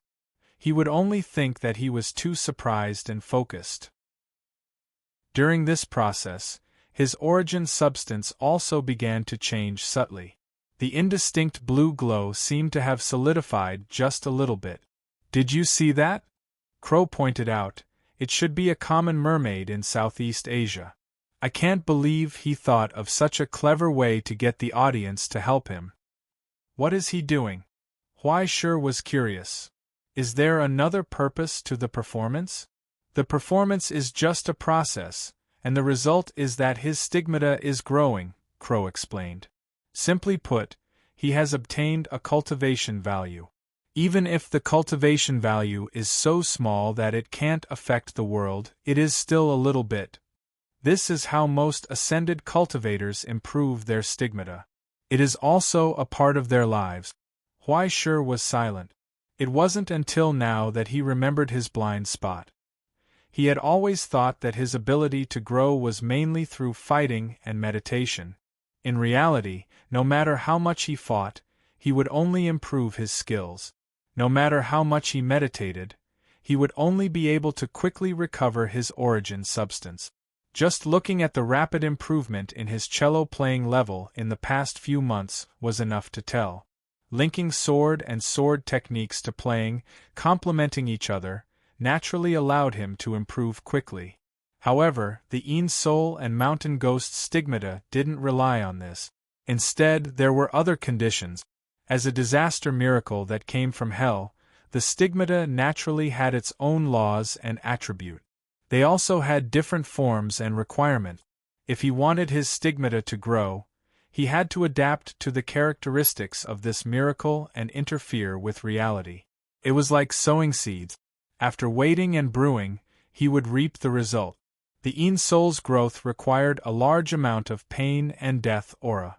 Huai Shi was completely self-sufficient. After suffering for so many years, let alone a single Een Soul, he had enough to raise a nest of ghosts. The mountain ghost's growth required a large amount of evolution, which came from the vitality of various plants. However, he didn't need to eat too much. Instead, he needed to adjust the plant's ecosystem and form a healthy cycle. Then, he would be able to extract the meager amount that he needed. There was no limit to the variety or quantity. In fact, as long as he had enough origin substance, he could even directly advance. However, the more quantity the better. The more variety the better. These two stigmata were extremely passive. They were the type that could be used as a hack machine. Going to a movie theater to watch a sad movie, collecting some free tears, or even writing a few sadistic novels could all provide him with a large amount of negative energy. The mountain ghost, on the other hand, only needed to pluck a few leaves from time to time or touch the trees and flowers. When he thought of this, Huai Shi finally realized that the crow wanted him to plant trees. Since he had nothing to do, and if he really felt too empty, he might as well train a bit in his country. All of the large plantations were tightly controlled by Emperor Qing's faction. Those green demons wanted nothing more than to plant poplar trees all over the Gobi Desert. As a military officer of the Astronomy Association, taking meat from someone else's bowl was quite shameless. Even if they didn't mind having more people in the same field helping out, Huai Shi didn't want to freeload off of their correction points. All he could do was stroll around Qingxiu Mountain behind his house every day and take care of the disputes between the trees. At the very least, he could act as a forest ranger. Indonesia, on the other hand, was different. Everywhere was unclaimed land. Whether or not there was anyone managing it didn't matter. Huai Shi could do whatever he wanted and experiment on a large scale. In any case, he wouldn't be able to do anything bad.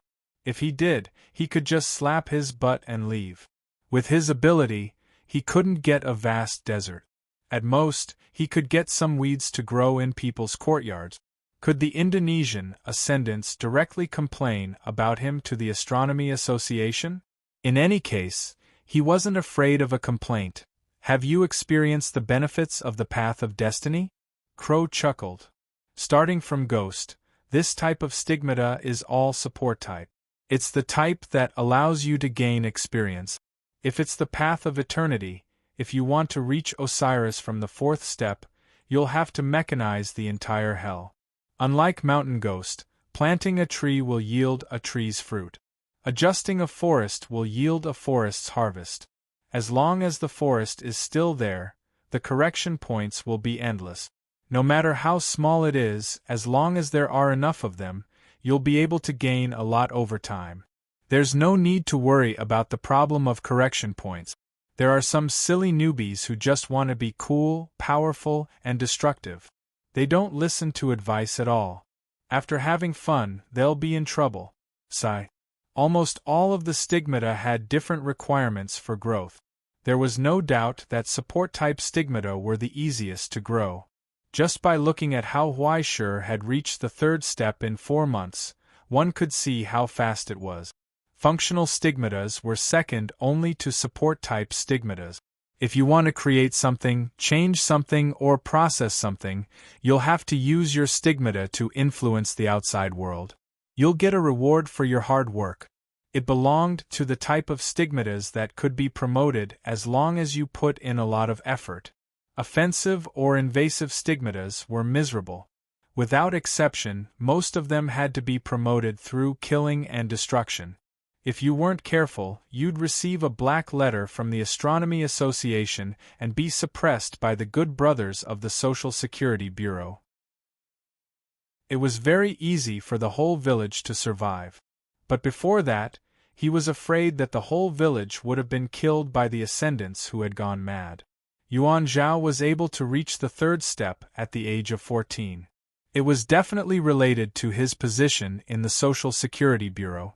With his big cousin's help, the Pegasus family's stigmata would definitely improve at a frightening speed. Rushing to the battlefield to complete their mission, at worst, they could rely on their speed to enter and exit the enemy 7 times. They could easily gain a lot. In comparison, another acquaintance, the Riken family's little Amber, was especially pitiful.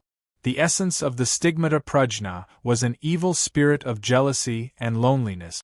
If it wanted to grow, it needed to constantly experience related feelings.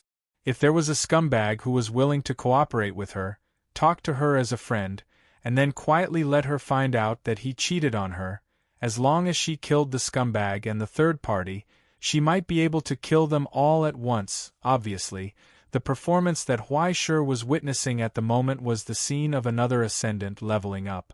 Mermaids were very common stigmatas in the water.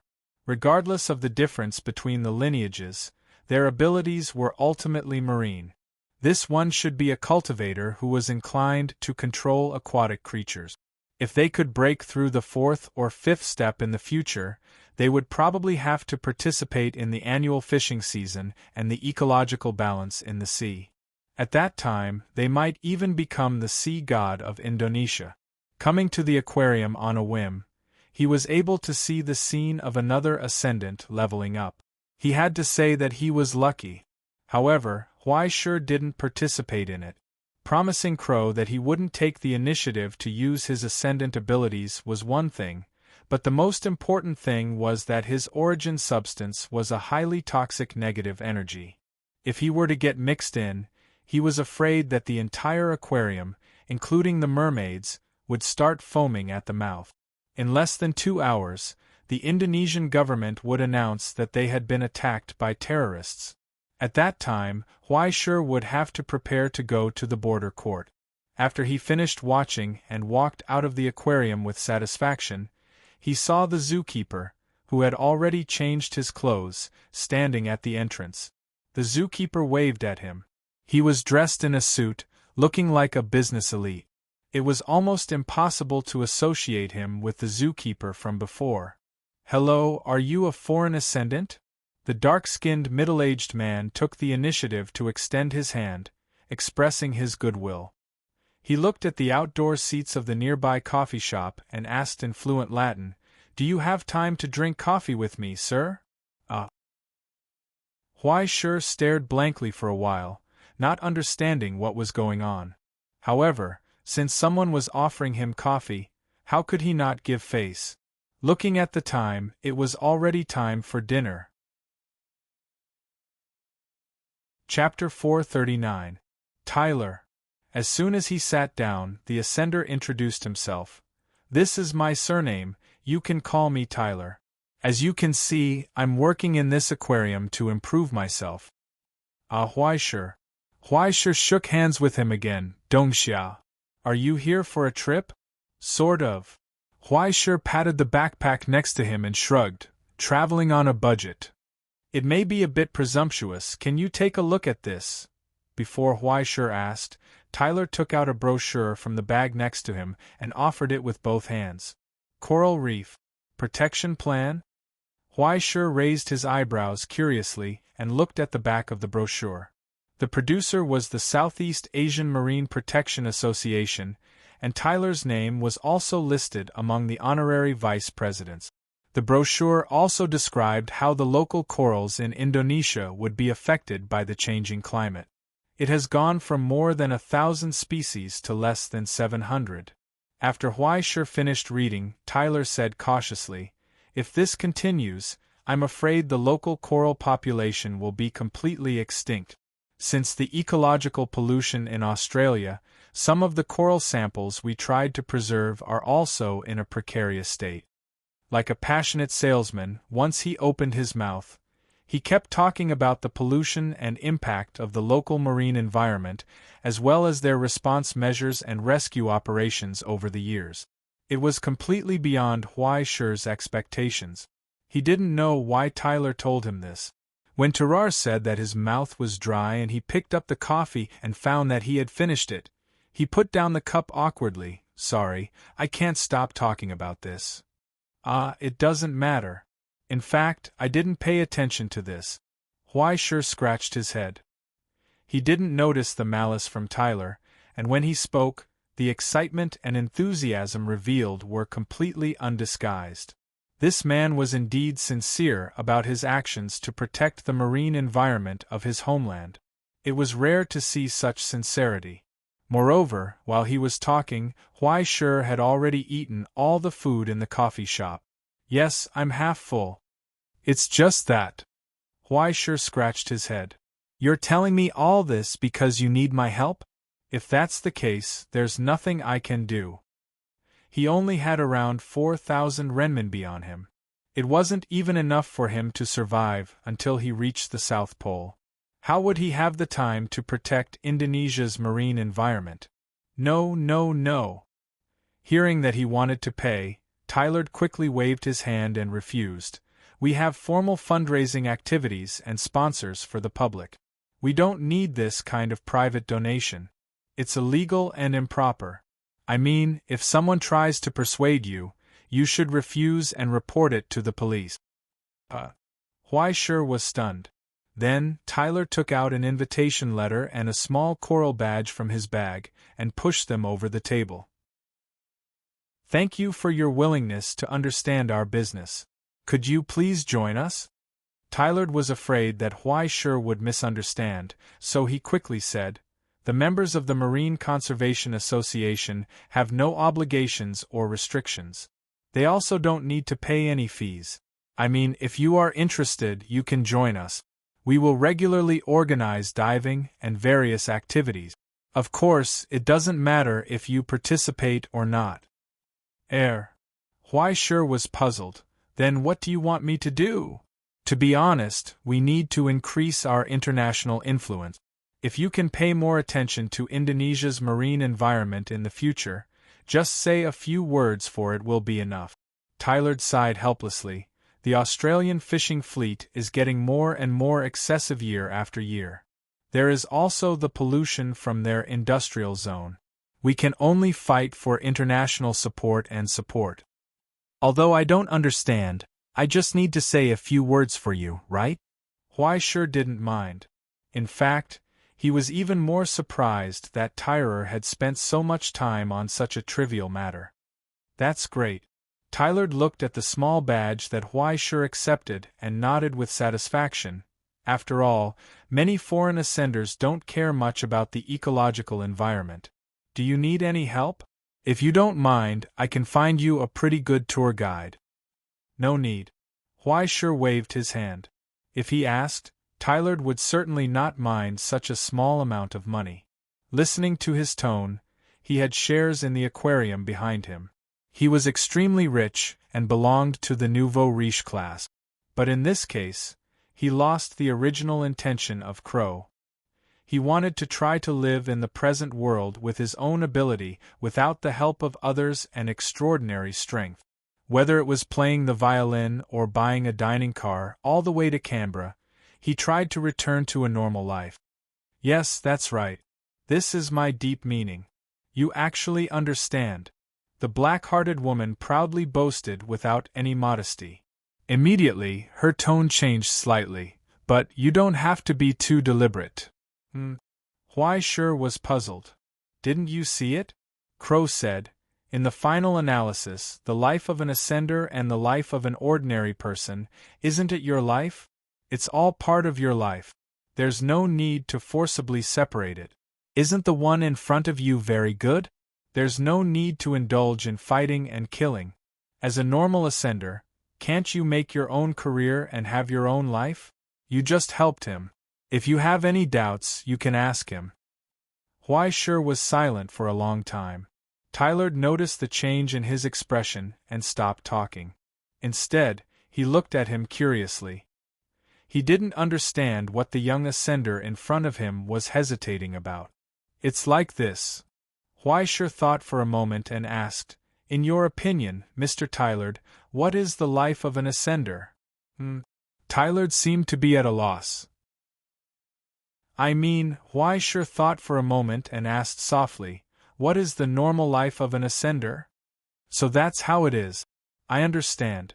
After thinking for a long time, Tyler nodded seriously.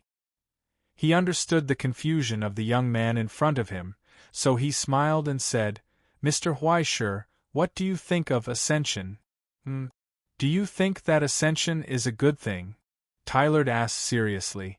It does bring power, but it also brings danger, doesn't it? What do you think of your own nature's ascension? To be honest, I haven't thought about it. Whysher shook his head awkwardly, but I think that this may be a turning point in my life. It's my good luck. Luck? Many people have this idea, and some people think that it's the devil's curse. Tyler nodded in agreement. However, in my opinion, ascension doesn't give us power, but power chooses us. What do you mean? This is a talent, Mr. Whysher. A talent that can make up for your lack and give you the ability to realize your dreams. Tyler raised his hand and ordered another cup of coffee. After sorting out his thoughts, he said, I'm the son of a fisherman. I have 6 older brothers and 1 younger brother. To be honest, my childhood was not happy. This may be one of the reasons for my ascension, but I have no resentment toward my family. It's not easy for my parents to raise us. I'm not qualified to ask for more things. I don't have a TV, no games, and no mobile phone. The only place that can make me feel relaxed is the sea. Many times, when I feel pain, I will dive and swim in the sea, looking at the beautiful schools of fish and corals. The world in the sea is so quiet and vast. Just by looking at it, I can feel a sense of happiness. He said, I'm eager to be a part of it. Until one day, when I was diving, I dived to a dangerous depth. When I felt suffocated, it was too late. At the most desperate moment, I saw a huge whale. It was a white whale. Tyler smiled and said, It didn't save me. It didn't even notice me. It didn't care about me, a dying human. It rose from the deep sea like a mountain, with a song like the tide. Its white body was lonely and huge. It rose, sang, passed through the forest-like coral, and disappeared into the depths of the sea. To be honest, I was stunned at that time. Recalling the past, he said seriously, I even forgot that I was drowning, forgot that I was about to die. Because it was too beautiful, like a bubble in eternal time. It made me feel that if I could see such a scene, even if I died, it wouldn't be a pity. By the time I realized what was going on, I was already dragged onto the boat by my father. My father beat me violently and told me that I almost died. He also warned me not to get on his boat in the future, and not to be a fisherman like him. He told me to go back to school and prepare for the exam. But I knew that I was different. He said, "I have witnessed the beauty of this world." After I graduated from university, I met my former teacher. Only then did I know that I had become a sublimator. After some things, I became a merman. I got the ability to embrace the sea. Tylerd crossed his fingers and looked at him seriously.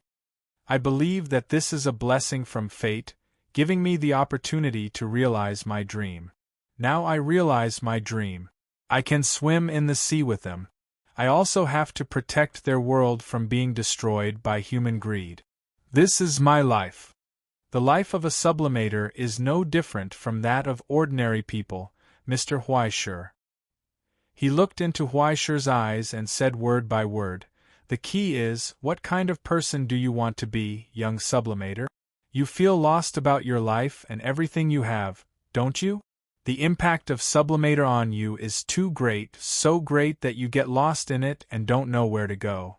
You feel that you are leaving the earth and floating to a place you don't understand. This is not because the world has abandoned you, but because you haven't found the place you should be." He raised his hand and pointed at Huaishur. He said seriously, "So, you shouldn't learn from others, but ask yourself. Mr. Huaishur, where do you want to go?" Huaishur was stunned for a long time. He suddenly understood.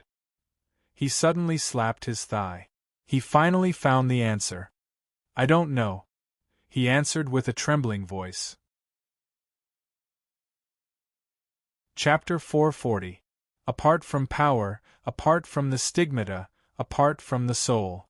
There was indeed a certain difference between ascenders and ordinary people. Perhaps before they embraced the miracle from hell, were entrusted with heavy responsibilities, or simply did whatever they wanted, they were already different from ordinary people. According to the statistics and analysis of the Astronomy Society, those with firm beliefs, goals, and persistence in their hearts were relatively easier to succeed in the crisis and trial brought about by ascension. In fact, there was also a part of the survivor bias. After all, when facing the painful climb of leaving the Silver Sea, firm willpower often allowed people to last longer. And there was no doubt that ascension would change people. After personally experiencing the kind of limitless rebirth that was close to death, ascenders would more or less have some understanding.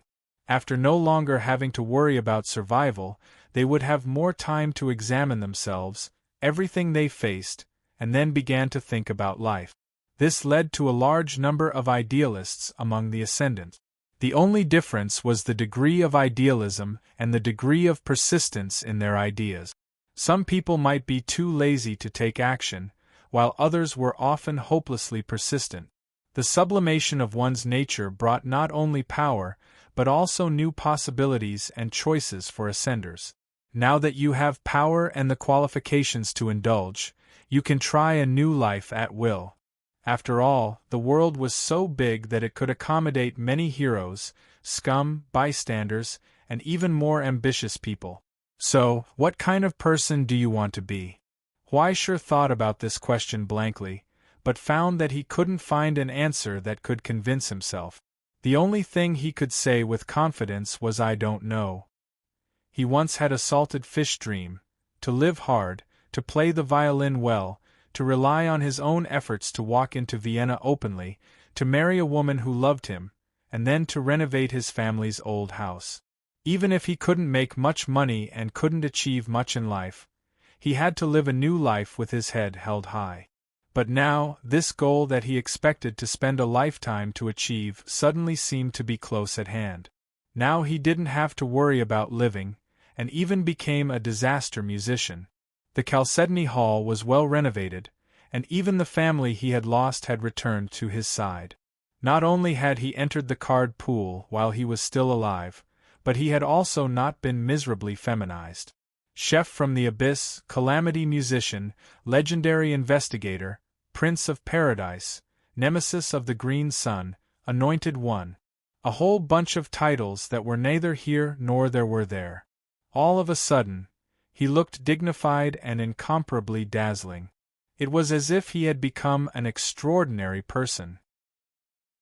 However, it was only when he occasionally looked for a mirror that he could see his own face, which still had traces of the past.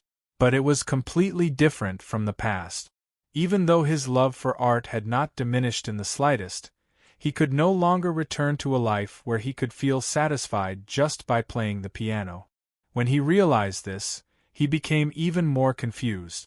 He didn't know where to go. Who was he?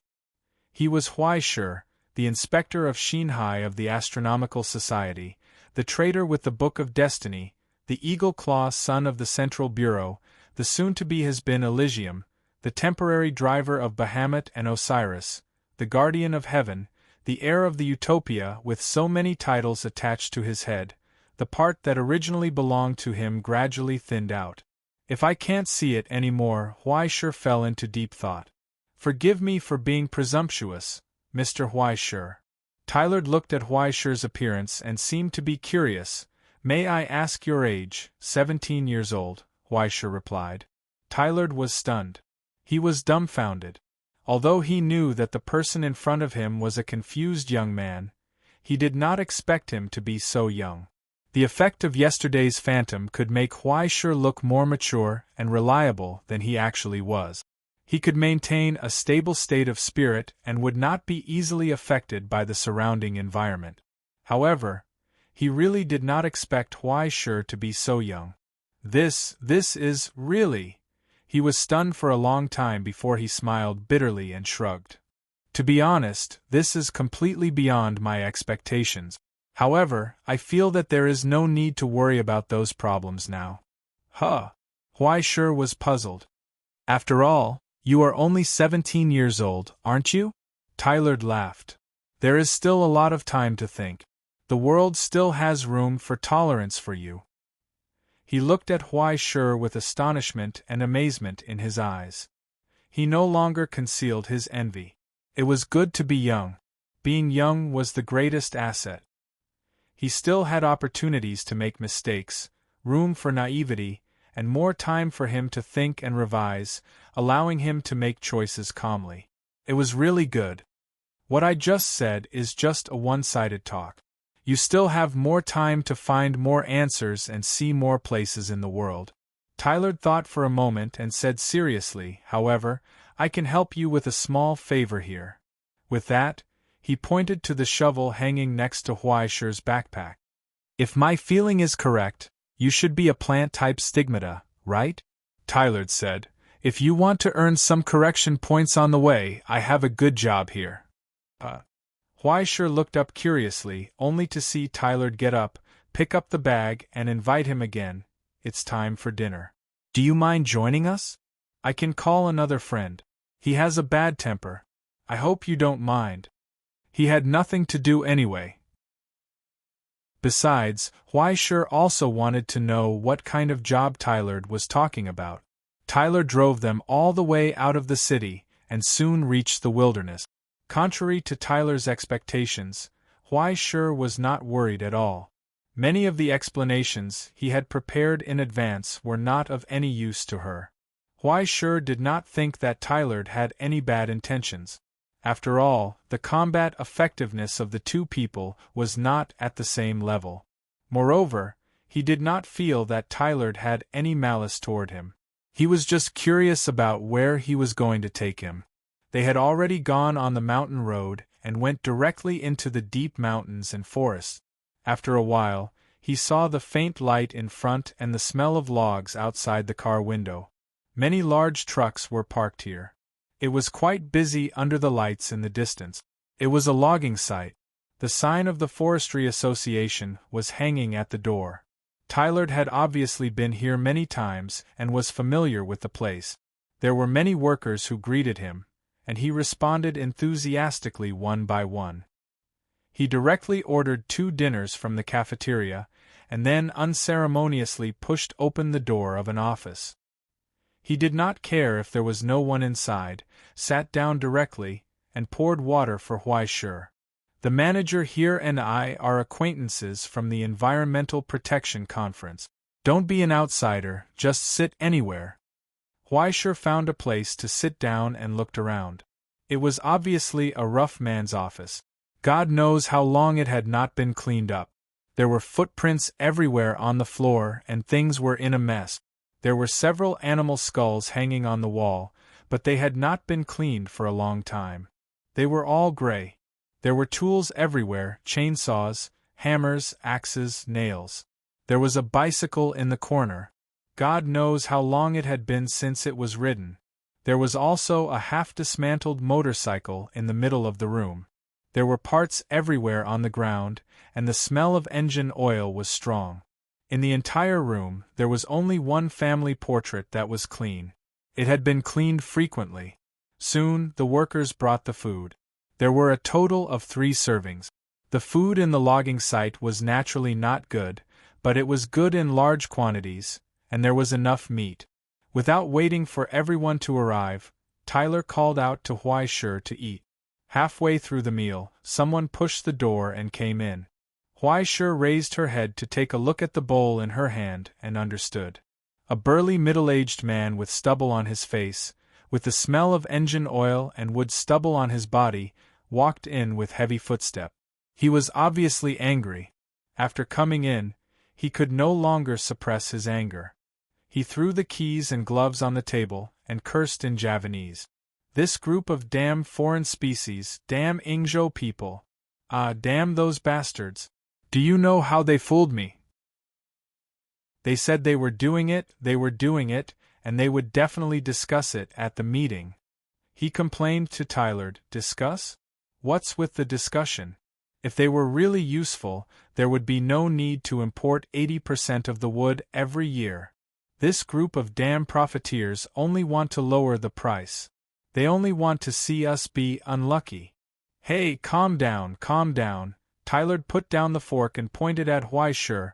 I brought a friend here. Huaishur looked at the middle-aged man and found that he was a ascender. And Huaishur was quite familiar with his stigmata.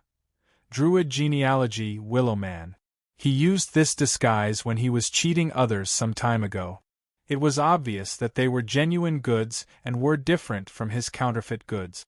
The middle-aged man also looked at him, frowned, and asked rudely, "Who is he?" Tyler wiped his mouth. "Aren't you busy recently? I'll introduce someone to help you." "A child?" The middle-aged man snorted. "What's the use? I don't want it." "Hey, listen, my friend, I'm here to help, not to cause trouble." Tyler raised a finger and said seriously, "You can refuse, but at least don't vent your anger on us like you did to those Ingzhou people." After a moment of silence, although there was still anger, the middle-aged man couldn't help but shake his head and sigh. "Well, I'm sorry, this is my fault. 2 of you, have some wine, it's my treat."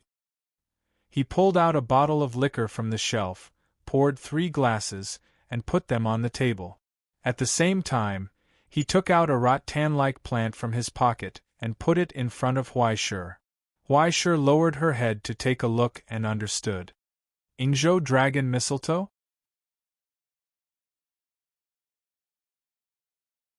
As he spoke, he looked at Huaishur and did not say anything else. It was as if he was examining his capabilities. "Can you plant it?" Huaishur touched his pocket and took out a pair of tweezers from his tool bag. He picked one and placed it in his palm to observe it carefully. He had never seen this thing before, so he could not guarantee it. But to his surprise, when he rubbed his fingers together and stained them with some of Huaishur's sweat, the seeds sprouted. He did not even use the ability of the mountain ghost. He breathed a sigh of relief and smiled. "It's not that hard to live." After a brief silence, Ollie finally put away the astonishment in his eyes and carefully looked at Huaishur. After a long time, he nodded. "Well, since Tyler introduced you, then with his guarantee, you don't have to sign the contract."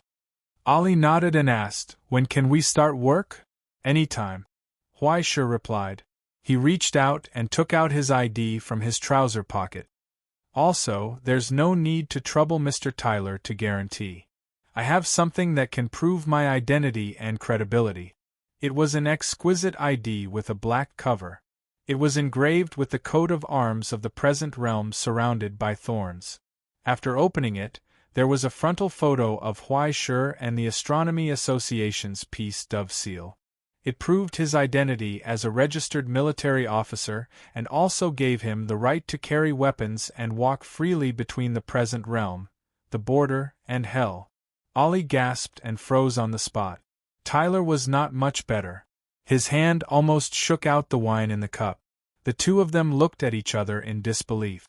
"How did you get such a big shot to come over and help you?" "I didn't know that the confused little brother I met by chance was from the Astronomy Association." Their expressions suddenly became very interesting. Fortunately, they did not have any prejudice or conflict against Huai, a certified executioner. After all, in Indonesia there were no major genealogies. The only thing that could ensure the basic human rights and life of the ascendants was the rules set by the Astronomy Association. This was equivalent to a warm-hearted old man introducing a young man to do odd jobs at his old acquaintance's place, but he did not expect that the young man who came to carry bricks was a passing criminal police captain. Looking at their hesitant looks, Huai held back his laughter. The thought of pretending to be a foreigner in the dark corner of his heart was satisfied. Ahem, since he's from the Astronomy Association, there's naturally no need to worry. After a long time, Ollie answered awkwardly and pushed the box over. "You just have to find a place to plant these along the way. I can pay you in advance. How much do you want?" "If it's just throwing a few seeds along the way, it won't take much effort." Huai held the box and pondered for a moment before saying, "If you really want to pay me, then answer a question of mine." He looked at Ollie in front of him and asked seriously, "In your opinion, what does it mean to be an ascendant?" Ollie looked back at Tyler and asked in a low voice, "Where did you find this poet?" "Young people are always full of curiosity about the world." Tyler shrugged. "He needs the insights of some seniors. At least, I hope you won't be stingy with your word." Ollie shrugged and shook his head as if he had lost to him. "It doesn't mean anything." Huai didn't say anything else. He just looked at him with a calm and indifferent expression and waited patiently, until he couldn't keep his face straight anymore. He suppressed his irritation and took a deep breath. "Well, although I don't know what your Astronomy Association is thinking, in my opinion, being an ascendant means nothing to me. It's just a job. Do you understand?" He pointed to the mess in the office. "I went from being a drunken forest keeper to running a sawmill. I have to take care of my old brothers who lost their jobs and find ways to maintain the ecological balance in the forest. It's too troublesome, young man. It's too troublesome." "Didn't you make any money?" Huai asked. "So what if I did?" Ollie was amused and pointed outside the house. "What's the use of money in this wilderness? I use public funds to call a woman to come to my door once a week and double the tip. But what about more? This is the mountain, young man. There's nothing that doesn't need money more than a lumberjack." Huai was stunned for a long time. "Hasn't your life changed at all?" "Yes, it has changed a lot. But when it really needs to change, what can it change?" In front of Huai, Ollie turned his arm into a thick branch. Under the thick bark there was amazing power. What was more frightening was that the whole sawmill and the whole forest were faintly resonating with him. This was his home ground. This is power. It's amazing. But what's the use of it? Ollie sneered and asked, "Can it make my ex-wife change her mind after I broke her heart? Can it make my 2 children believe that their father really loves them from the bottom of his heart? My eldest son and youngest daughter don't even want to have a meal with me. In their eyes, I will always be the father who brought fear and pain to them after drinking, a trouble that only brings shame. Yes, I know. I deserve it. Young man, they hate me and don't even want to invite me to their wedding. This is not something that can be changed by power and miracle. Unless I go back in time and beat up that bastard named Ollie 20 years ago and told that idiot to cherish everything he had. But even if I go back in time, can I face them? I screwed up once, twice, and all my chances of turning things around. When I began to regret it, it was already too late. Ali's fingers stretched out and rolled up the liquor on the table. He raised his head and drank it all. Then, he threw the bottle out of the window in annoyance and laid it on the chair. Staring at the picture frame on the table, his former family, he became tired and helpless. He laughed self-deprecatingly.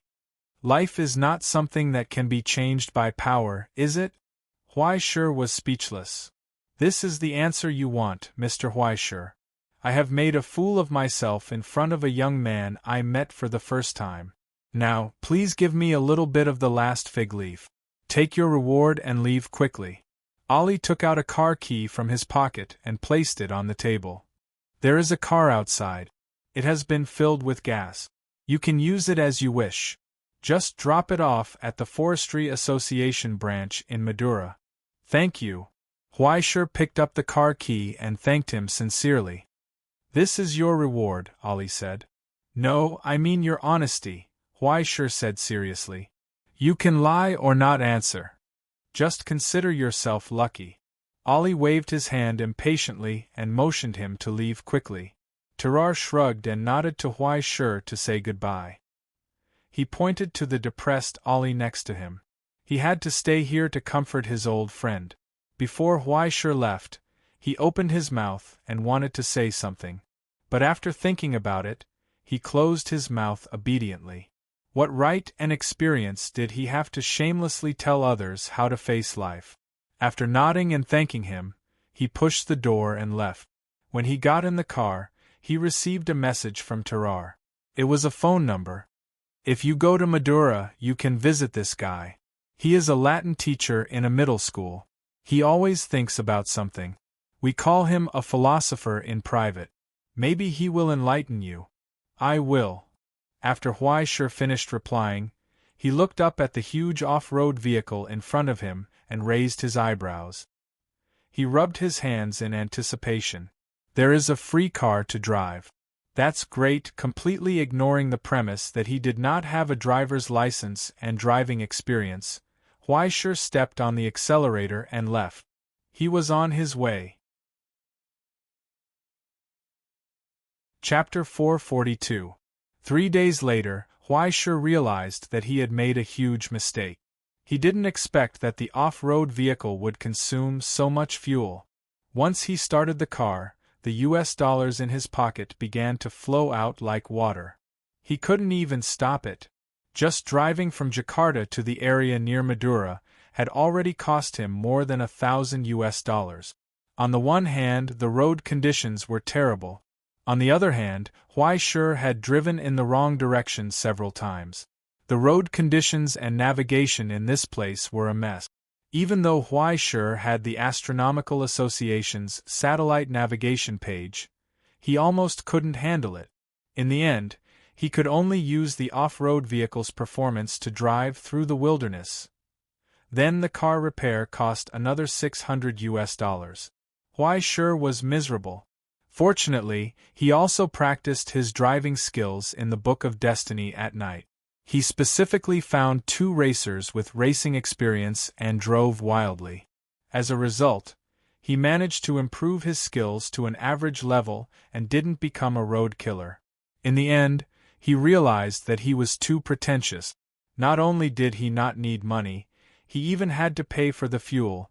If he had known earlier, he would have chosen the bicycle in the office. At least that didn't consume fuel. After passing through 2 villages and asking about the direction to Madura, Huaishur stopped the car outside the village. After closing the door, he walked into the forest ahead. It was time to work. Casually, he picked up a thick branch from a big tree and peeled off the leaves that were in the way. After straightening it, it became a good exploration stick. The planting of trees and grass in the past 2 days had at least some effect. Now, Huaishur had a better understanding of the various types of vitality networks formed by the existing plants. It was like visiting various communities to conduct a census and understand the community composition. It was an eye-opener. Each different type had its own unique advantages and disadvantages. For example, the vitality network formed by the plantation forest was simple in structure, but it had strong stability and was not easily destroyed by external interference. The structure of the naturally formed forest was more complex. Although it was not stable, it could form a stable state not inferior to artificial through the combination of various species. Other than that, there were pine forests, coniferous forests, mixed forests, and so on. There were even all kinds of grasslands, nurseries, and countless types of shrubs in the wilderness. There were also more complicated hybrids, as well as a variety of matryoshka dolls. Among them, some had bright points that Huaishur had never thought of, while some had major natural defects that made it difficult for them to withstand natural disasters, frost, foreign species, or even human logging. During this process, Huaishur didn't use the mountain ghost's ability to catalyze or extract vitality to strengthen himself. Instead, he constantly adjusted the balance of life force in his body according to the cases in the real world, further optimizing and leveling the microecological structure in his body. He felt that his body was like a huge ecological garden, and the more species there were, the better. The premise was, could he establish a stable cycle that could accommodate more species? In just 2 days, the mountain ghost's sacred mark had shrunk by half. The network of vitality that radiated from his chest to his whole body had returned to his chest. Thousands of strands extended and converged on his back. The precision and complexity of the network had increased by 3 times. He readjusted his priorities and optimized them, striving to achieve a better balance between the 3 aspects of circularity, inclusiveness, and stability. It was like playing a management game. While Huaishur was readjusting himself, he was also tirelessly exploring the adaptability of his various organs to different types of plant life force. He gave his heart a stronger self-healing ability, gave his lungs and respiratory system a better toughness, tried to make his bones harder, and further improved the flexibility of his tendons. He connected part of his nervous system to the sacred mark, improved the transmission efficiency of electrical signals, and further reduced his reaction time. Even if the results weren't much, it still opened a new door for him, and he found more possibilities. Throughout this entire process, Crow remained silent as a bystander. He didn't comment, quietly appreciating him wasting time on this kind of thing, constantly being frustrated, testing, giving up, and trying new things again. He even almost caused himself to suffer from osteochondrosis and muscle dissolution. He didn't stop it, nor did he encourage it. He just watched silently, hiding the slight astonishment and emotion in his heart. Should it be said that he was overestimating himself, or was he ambitious? The fool had already begun to explore the etherization of his organs. This was within the scope of the 3rd level. The 1st level, Mercury, used the mercury, salt, and sulfur in alchemy to transform the body of a sublimator into fertile soil, forming a vessel that could bear the sacred mark. The 2nd level, gold, gradually transformed the origin substance, and the body and soul of a sublimator would gradually transform into the miracles and disasters of the abyss, preparing for the next level of refinement. The 3rd level, ether, would truly usher in earth-shaking changes after reaching this level. A person's organs would gradually change in a process called etherization, transforming into a completely new form and even giving them all kinds of new functions, allowing the sublimator to be reborn, completely parting with the inherent limitations of the human body and truly surpassing the human race. Huaishur's current actions could be said to be overestimating himself. But what was the problem with that? He could just treat it as a preview of the new semester's classes. Crow was delighted that after leaving his instructions, Huaishur was able to spontaneously optimize the structure of the mountain ghost and begin the next level of exploration. This talent could not be said to be not precious. And this initiative on Huaishur, who was originally muddling along like a salted fish, It was as rare as getting 8 SSRs in a row. This was an excellent sign. He was no longer passively facing this world, and he had already begun to actively welcome and find changes. This trip was really worth it. She was secretly delighted. After a short period of observation, Huai Shi had already circled the periphery of the dense forest, and the probing stick in his hand, which was cut from a tree branch, constantly poked down. He probed the nodes and the center of gravity of the vitality network here. He did not need to use the mountain ghost's sacred mark to sense. After 2 days of testing, Huai Shi had already formed a faint blind sense based on his experience. It was like minesweeping. He skillfully marked out the key points. Then he reached out, grabbed a few grass seeds from his pocket, and casually threw them into the dozens of small holes poked by the probing stick. He stepped on them and was done with it. He had sent a new neighbor to the community and ensured that everyone could get along harmoniously. He had also lent a helping hand at the crucial stage of Baihe's germination. He could imagine how Baihe of germination's germination had set off a faint ripple in the dense forest network here, and then left a secret mark there for the successors to carry out the next step. Anyway, regardless of whether he found any traces of dragon mistletoe along the way, Huai Shi would casually plant a few pieces and treat it as pure practice. Furthermore, he had seen many ascenders like him, shuttling through various parts of Indonesia. Just like in the early stages of real-time strategy games, those farmers who were used to explore the map. He did not quite believe that the Indonesia Forestry Association was doing this purely to control the dragon mistletoe. Most likely it was incidental, right? There must be a more important reason mixed in, but what did this have to do with Huai Shi, an outsider? If he continued to investigate this matter, there would definitely be trouble waiting for him, and it would also be a waste of time. He was too lazy to think about it carefully. If he had the time to go to Rome, he might as well go eat a few more bowls of rice. It was time to eat. Huai Shi rubbed his empty stomach, thinking about where to find something to eat next. He was not used to the local food, so he could only rely on the fried chicken and cola from fast food restaurants to survive. To be honest, he was a little sick of it. Should I find a set of tools and start a meal? Huai Shi thought to himself as he opened the door and got in the car. He was stunned for a moment. After a moment of silence, he turned on the key and started the car. Soon, the off-road vehicle was back on the road.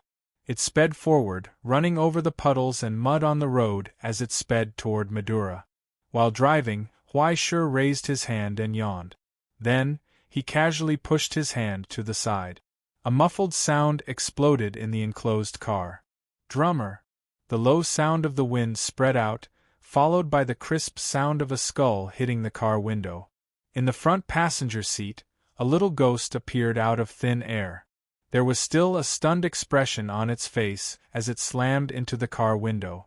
Its eyes rolled back and it fainted. As early as the moment Huai Shi got in the car, he smelled another smell in the car that did not belong here. Someone was hiding in the car. It was just that he could not see it, even if he could not feel the premonition of death. Huai Shi's nerves were still tense. After a short disguise, he seized the opportunity when the other party's breathing gradually stabilized and made a move. Then, he directly knocked out the little ghost who was hiding in the front passenger seat. Fortunately, the moment Huai Shi made contact, he sensed something was wrong in advance based on the feeling of the hand and the estimation of its weight. Thus, he withdrew most of his strength. Otherwise, this move would have been enough to send the little ghost to the ICU. Whether or not there was an ICU in this damn place was another matter. Stepping on the brakes, Huai Shi came to a stop and looked back at the little boy in the front passenger seat. He was about 12 or 13 years old. His hair was slightly curly.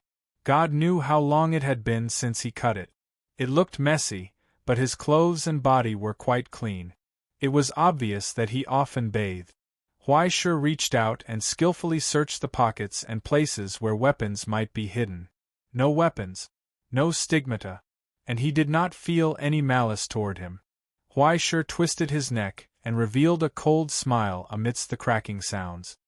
He sneaked into his car secretly and did not even have a single cent on him. Did he really think that it was a free ride on the Stellaris? Chapter 443. When the kid opened his eyes, he saw a face hanging upside down from the top of his head, looking straight at him, leaning against a tree and smoking a cigarette. Then, he realized that the one hanging upside down was not the other party, but himself. He was hanging upside down from a tree, with no one to rely on. Subconsciously, he struggled for a moment, but to no avail. Subconsciously, he disappeared again. Then, he saw the rope wriggling, trying to climb up and escape. Click, there was a soft sound. He turned his head stiffly and saw the smiling big brother and the gun in his hand. The black muzzle was pointed at him. Name? Huai Shi asked kindly. Without waiting for an answer, he pulled the trigger. The loud sound proved the power of the shot. Well, he picked it up in the toolbox in the car. It seemed that Ollie was really from the privileged class. After sucking in a breath of cold air, the kid finally learned to be obedient. Name? Huai Shi spoke again, using Latin, Doomsday language, and choppy Javanese to ask. Age?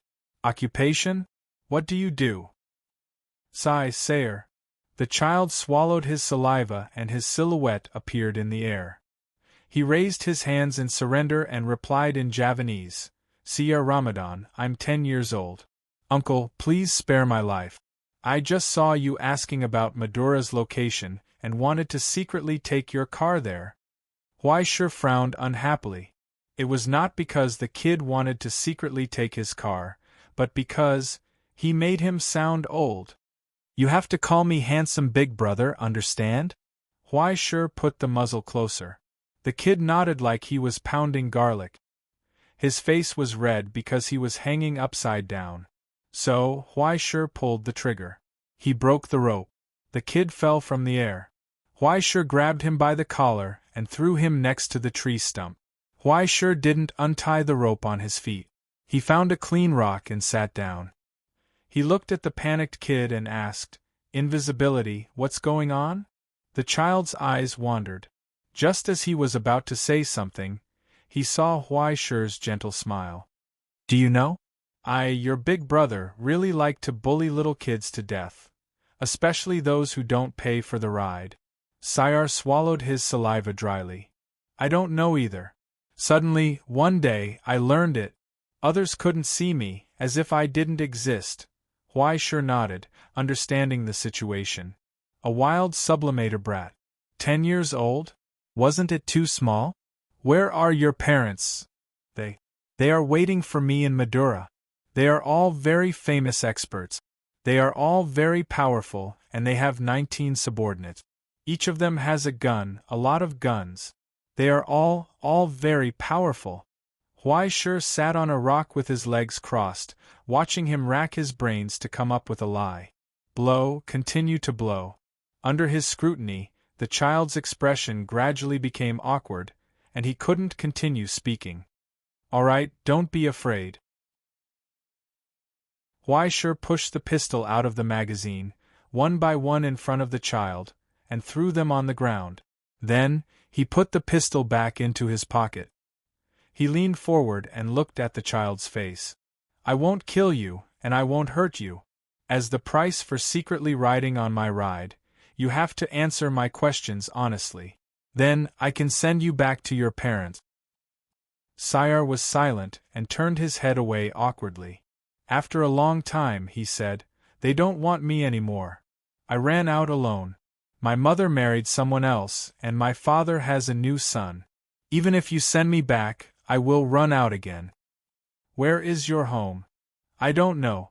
I ran out for a long time, more than half a year. I have long forgotten where I went.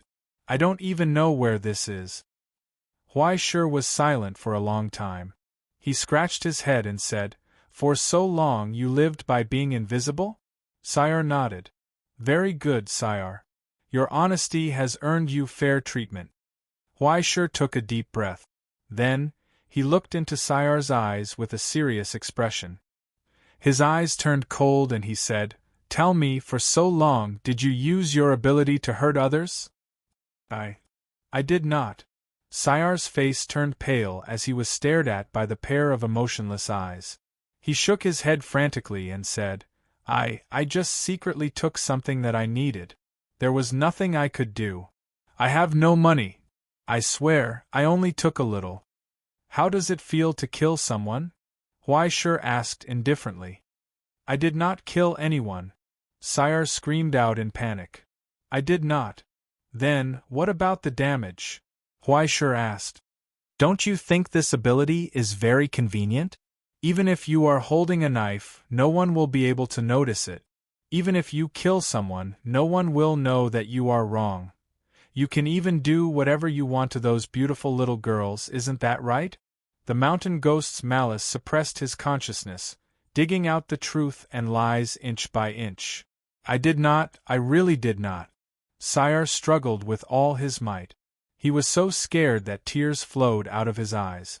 He sobbed and shouted, "I swear, sir, I swear, I only took a little something, a little bit of money. I just hope that no one will see me. That was all I wanted. As long as you don't hit me, I never wanted to hurt anyone." Huaishe was silent. Then, he suddenly reached out with his hand. He pulled up Sayar's sleeves, pulled open his collar and pulled down his shirt and trousers. Then, he checked every inch of Sayar's skin. There were burn marks from cigarette butts, scars from blisters, blade marks and abnormalities in the bones of his right hand. It had been broken before but was not properly reconnected. He finally understood why Sayar wanted to run away. How could he obtain such a soul? After a long time, he silently put on Sayar's clothes. Then, he raised his hand and untied the rope. Sayar continued to cry. He looked at Chen Xiaolian with fear and shrank back. "All right, don't cry." Huaishe sighed and raised his hand to ruffle Sayar's hair. "Let's go. I'll take you to eat. Then, I'll find you a place where you can be raised." I don't want to go to an orphanage." Sayar's face turned pale with fright. He shook his head with all his might. I've been there before. It's like hell. Sir, I beg you. I won't send you to an orphanage." Huaishe shook his head. How could he not know what an orphanage was like? Not to mention, it was in a chaotic place like Indonesia. The Astronomy Association had a special organization for raising ascendants. Everything was to ensure that ascendants could properly return to society and not cause any trouble due to their own abilities. Raising a child didn't cost much. With less surveillance cameras and cameras, they would have all the money they needed. When they reached Madura, he would contact the Astronomy Association and pick up Sayar. Before that, he had to ensure that Sayar hadn't completely fallen. Even if he passed Huaishe's test, he wouldn't be able to pass the Astronomy Association's review. Those bastards who originally worked in the building didn't know the meaning of mercy. They would definitely directly read his mind and search his memory. Fortunately, Sayar didn't completely lose his bottom line because of his wandering. Otherwise, even if Huaishe didn't kill him, he would immediately turn around and send him to the border prison in Jakarta. "Let's go. We'll go eat first." Huaishe smiled at him. He didn't feel ashamed to use the soul link to make his little brother feel that what he said made sense. Benefiting from his own appearance and influence, the frightened Sayar gradually calmed down. He had some trust in this gentle big brother. But soon, when they walked out of the forest, they saw the off-road vehicle driving away on the road. It was originally parked by the side of the road. "Ah, my car!" Huaishe raised his hand and slapped the back of his head. He couldn't believe it. It was stolen? How long had it been? In the time it took to go to the toilet, it was stolen? Along with Huaishe's backpack, wallet, and a lot of equipment. It was stolen. Sayar obviously accepted the reality faster than Huaishe. He looked at Huaishe with sympathy. "Don't be sad. It happens all the time. Unexpectedly, Huai Shi didn't fly into a rage. He didn't even chase after them. Instead, he stood there calmly with a slightly bitter expression. He didn't look angry that his car was stolen. Instead, he seemed to be thinking about where to find food next. "You're not worried?" Sayar couldn't believe it. "Why should I be worried?" Huai Shi asked back. This was the modern realm. This was the central area of the modern realm. So what if it was a little messy? If it was in Dongxia, he might argue with the Social Security Bureau. But in Indonesia, hee, you dare to steal from the Astronomy Association? Are you tired of living? Moreover, do you think it's so easy to take my things? Huai Shi didn't know how much sweat and how many viruses were left on it.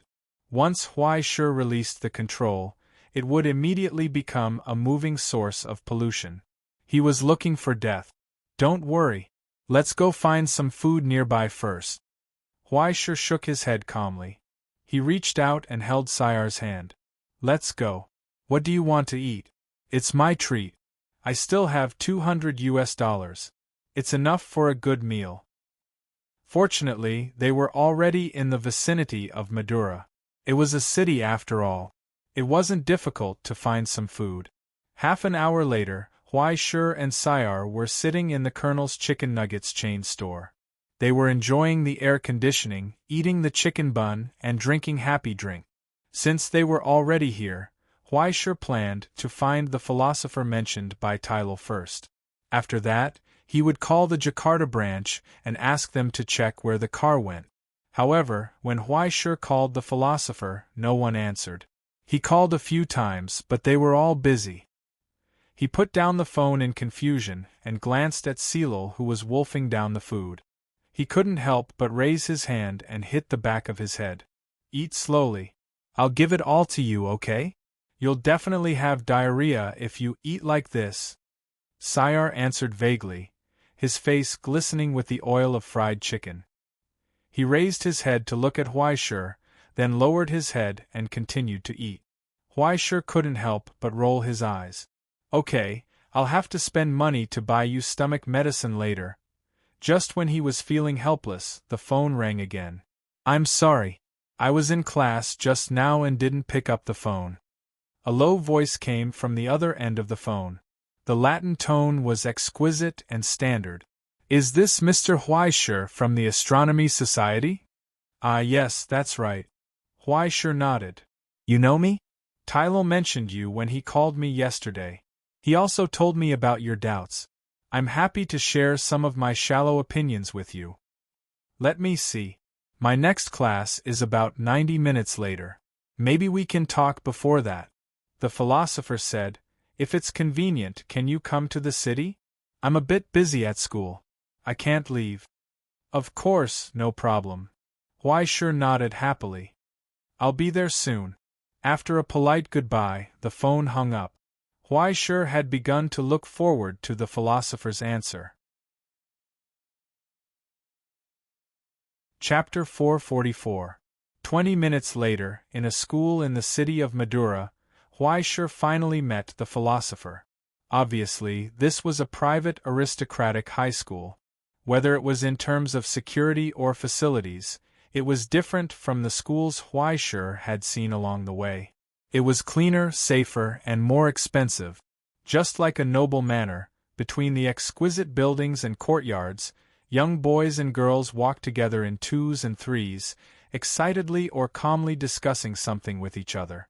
In the distance, there were children running excitedly on the grassland, chasing each other. The beautiful atmosphere of youth rushed to their faces. Walking among them, Huai Shi and Sayar, who stood behind him, were like two outliers that didn't fit in. Looking around in shock, Sayar compared himself to those big brothers and big sisters. As if he was ashamed of himself, he shrunk behind Huai Shi and lowered his head. Huai Shi walked calmly on the campus, calmly looking around at everything, staring at the curious faces of the young people. Even if they seemed to be about the same age as him. "It's so nice." He sighed softly, staring at the continuous green and white buildings, listening to the sound of the piano in the piano room. It was a little stuttering, but it was stubbornly working hard, intermittently moving forward, until Sayar couldn't stand the stares of the people around him, pulled his sleeve, and pointed forward. Huaishur saw a middle-aged man carrying a paper bag.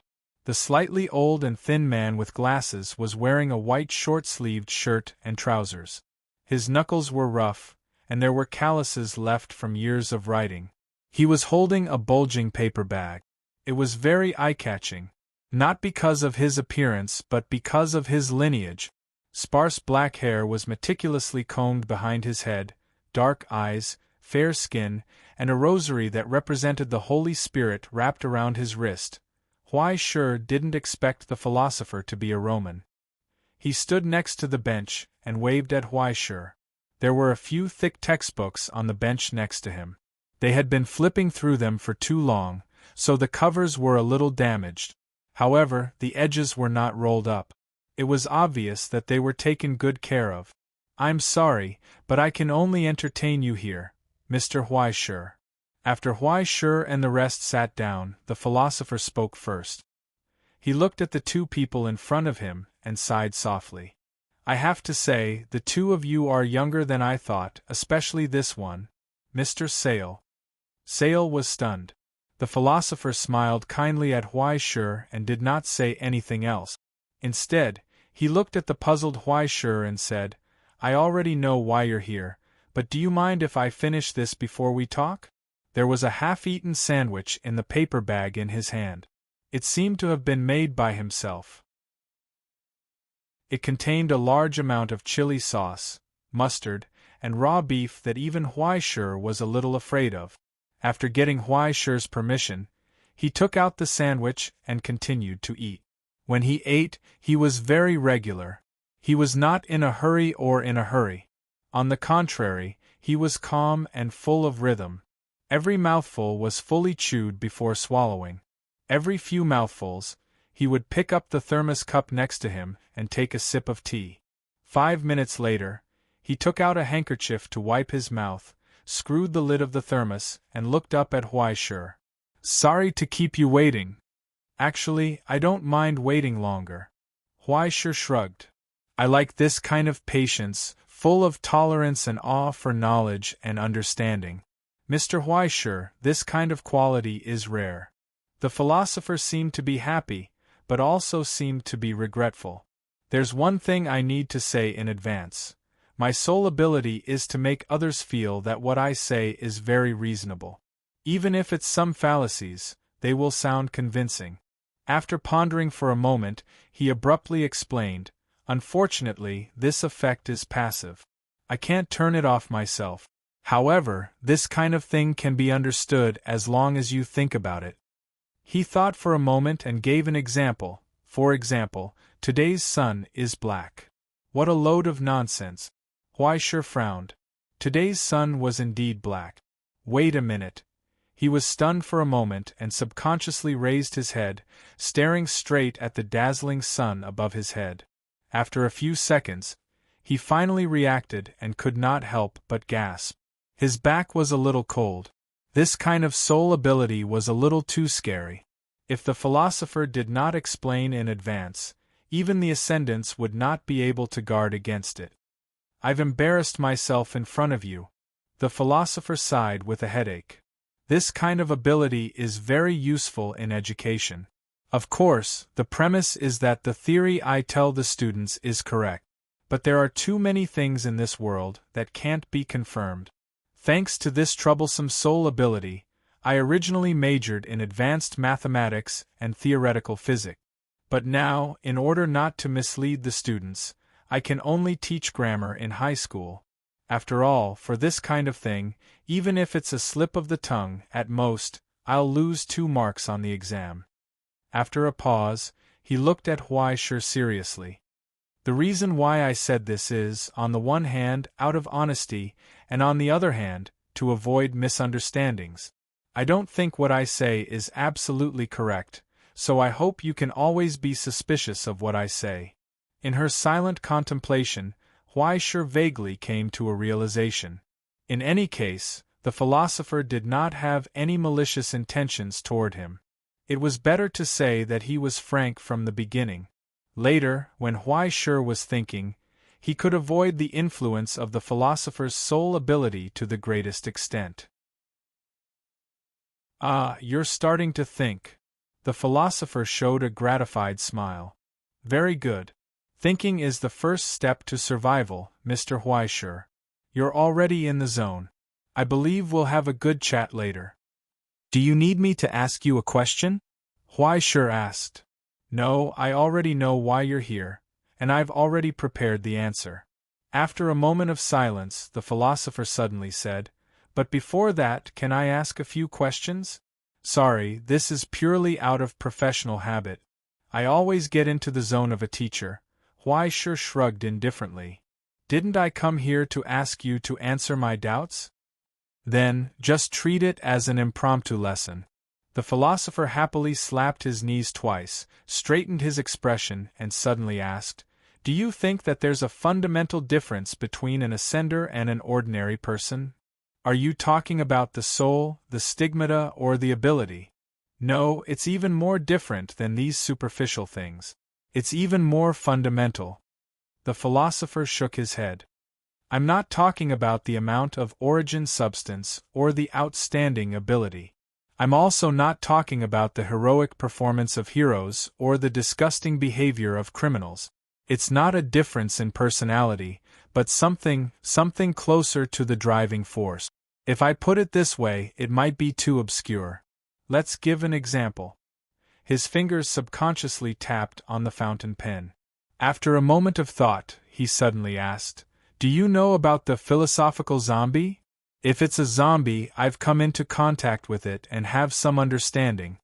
Huai Shi replied.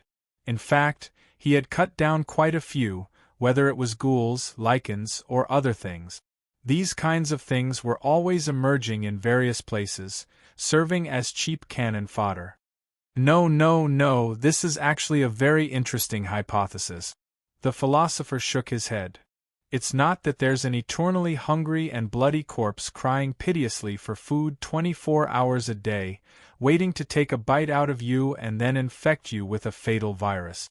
Instead, let's say that there's a strange thing mixed in with the crowd. Moreover, its appearance, behavior, and physiological structure are all like an ordinary person. He said, if you poke it with a knife, it will cry out in pain. When the air conditioner is turned up too high, it will tell you that it's cold. It will work, talk, sing, take photos and post them on its blog. When it sees beautiful girls, its heart will beat faster. When it's hungry, it will go out to eat like us. It might also cook at home, but it doesn't matter. In short, this thing looks exactly like a human being. He paused for a moment and said calmly, except that it has no self-awareness. Huai Shi frowned subconsciously, feeling that something was wrong. Or, to be more precise, it never has anything of its own in its mind. At this point, he raised his head and stared at Huai Shi with a disconcerting sharp gaze. It just doesn't think. It just doesn't think. It lives like a zombie, dead living, living dead, puppet, machine, whatever you want to call it. But how do you verify whether it has self-awareness? Huai Shi didn't know how to answer. Even if he thought about it, he couldn't come to a conclusion. This was just a ridiculous hypothesis. Just as some extreme psychologists would think that the existence of self-will was just a lie made up by the brain, this theory was quite popular until the appearance of the soul. You should know, Mr. Philosopher, Huai Shi said, everything that can't be proven false is not within the scope of rational discussion. In other words, this hypothesis was destined to be fruitless from the beginning. I know. The philosopher nodded. I'm just curious about it. How many people will think about it? Mr. Huai Shi, have you thought about it? How many people will choose to become a living corpse? When he looked back, his eyes were terrifyingly calm, and he asked softly, If I told you that there might be such living corpses in this world, and there might even be a large number of them, how would you feel? Huai Shi froze in place. Being looked at like that, he shuddered. You should have seen such a person, right? The philosopher leaned on the bench and said indifferently, when he hears those meaningful words, he will feel that they are wise words. When he reads 2 short stories made up in the biographies of famous people, he will also seem to understand the truth of the world. When he finds something being snatched, he will also feel that it is a good thing. When he sees 1 or 2 vigorous articles, he will find the direction of his life. He will say what others say. What others think is right, he will also feel that it is the truth. If someone commits a crime, he will be filled with righteous indignation in the crowd.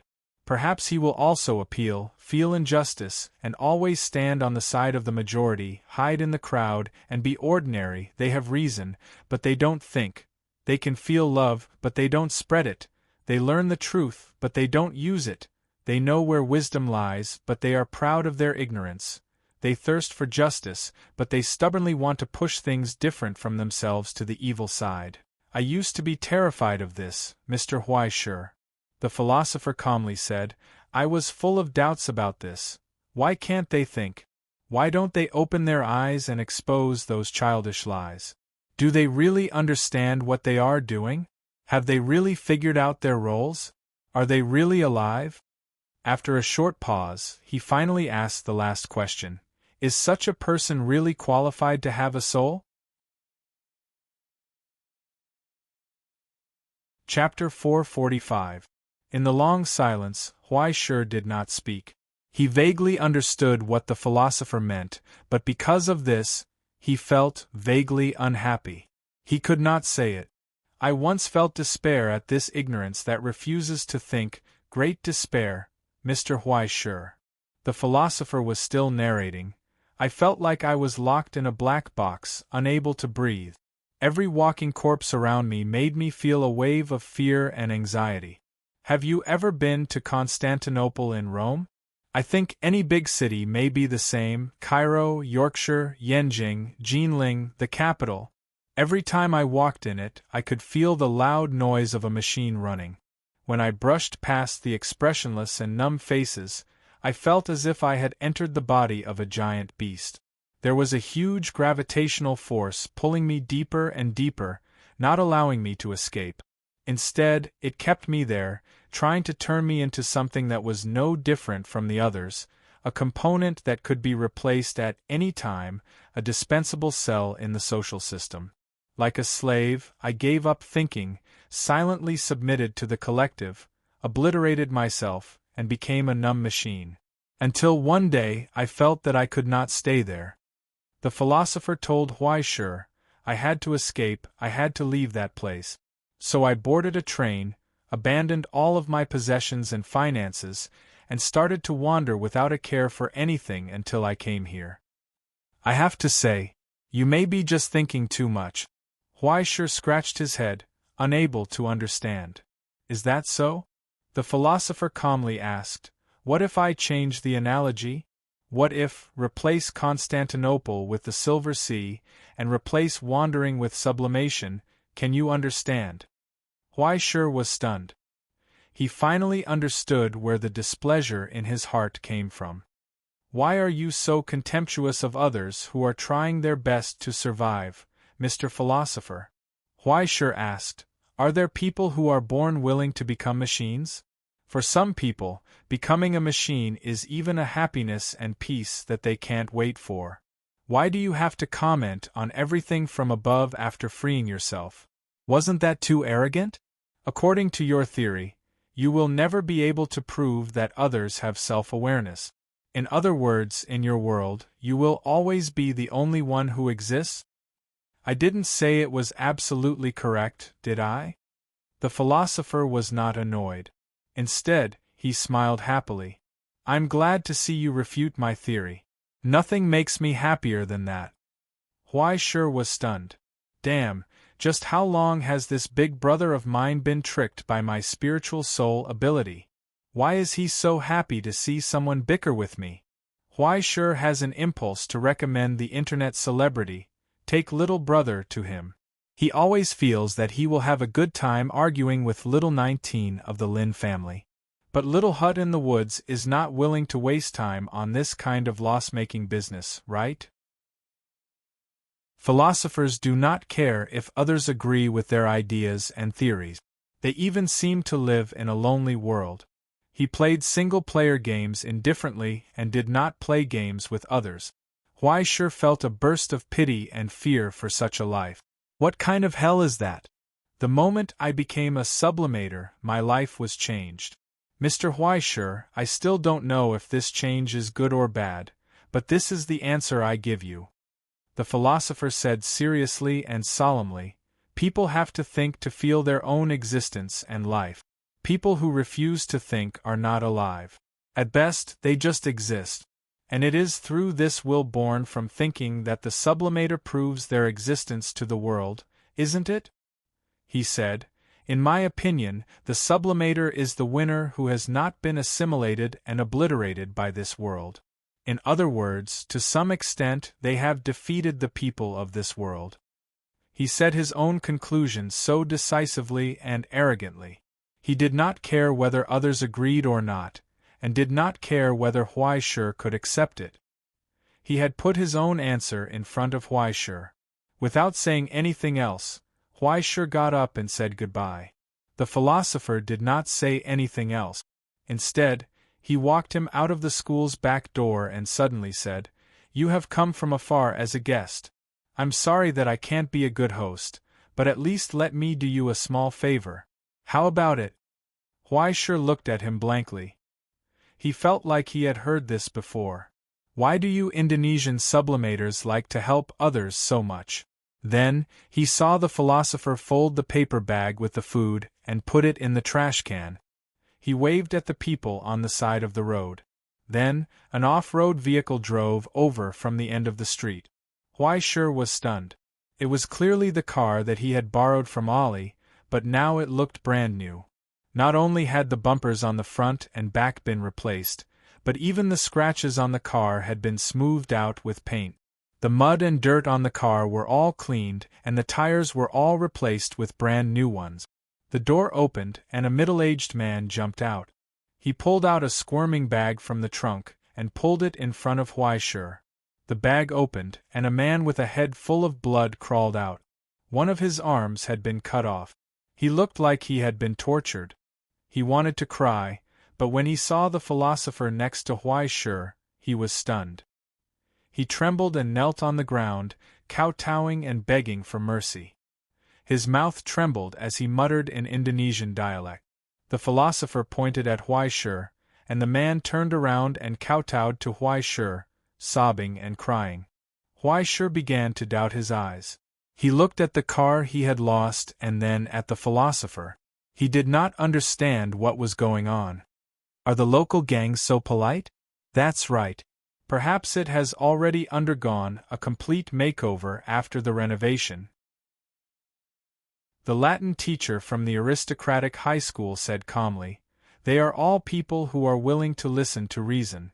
It is not difficult to teach them the right way to live." As he spoke, he turned around and said something to the driver. The man nodded respectfully, stepped forward, and bent down. Then, he held Huai Shi's car keys in front of the boy. At this point, how could Huai Shi not understand the situation? The guy next to him was not a philosopher.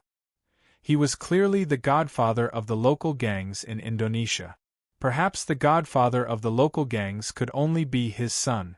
With such a secretive and terrifying soul ability, it wouldn't be difficult to organize this group of people. Or rather, with his strange way of thinking and strange personality, he did not have any scruples at all. I agree with you on one point, Mr. Huai Shi. The philosopher looked him in the eye and said calmly, "I have no right to look down on those who try their best to live. But sometimes, when faced with vermin and stray dogs, who are worse than zombies, why not let me make them better? At least this way, more people will not be hurt, right?" Huai Shi looked at him deeply.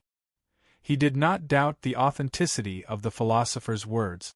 At least he was still alive and standing here. This proved that, under the supervision of the Astronomical Society, the philosopher was a harmless person.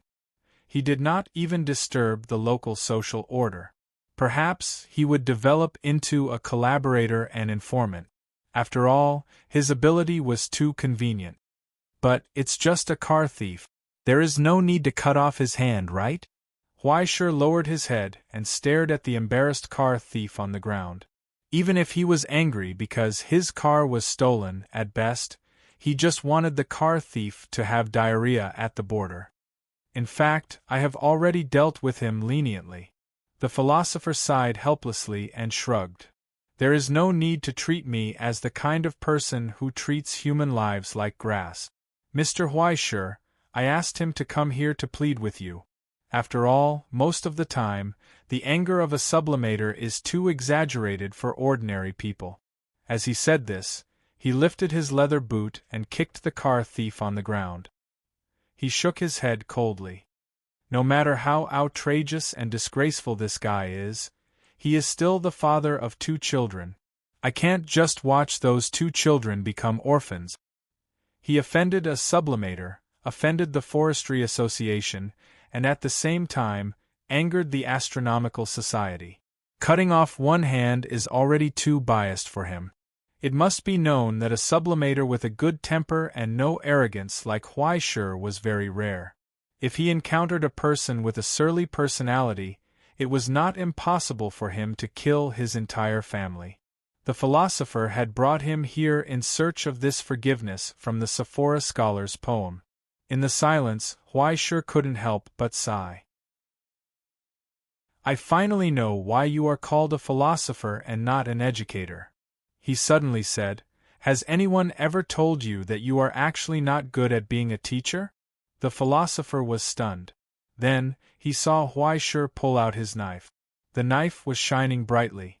He said, Education is different from training animals. In the sudden silence, Huaishur bent down and pressed down on the car thief.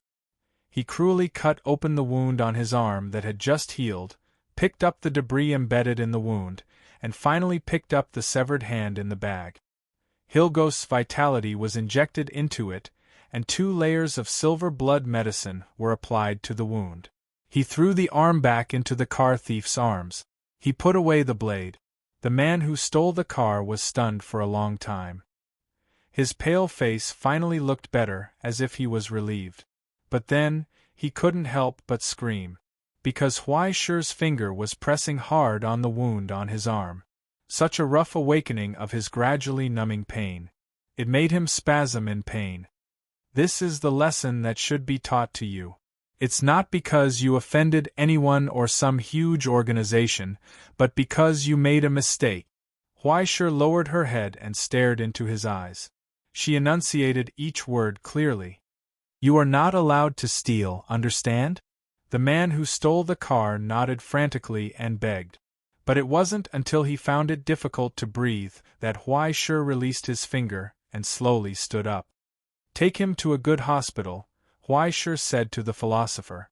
It's not too late to take him back now. The philosopher was stunned for a moment, as if confused. Is that all? What else do you want? Huaishur asked back, calmly staring at the philosopher. I didn't become a sublimator to cut off someone's hand when I was angry. Looks like I did something unnecessary. The philosopher shrugged. If I made you unhappy, I apologize, although the apology wasn't sincere. Chapter 446.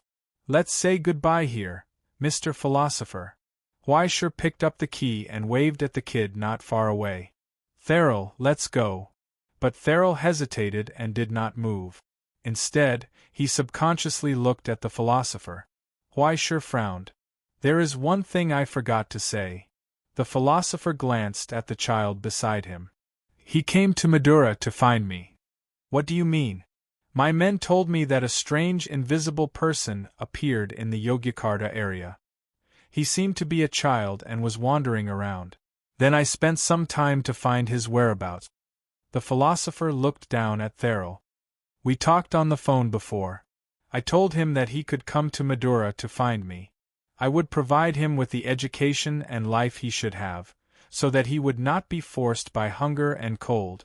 In the end, He was willing to come to Madura to find me.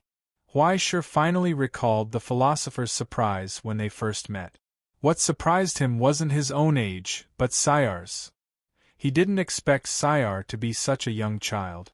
But he was not interested in what the philosopher had said.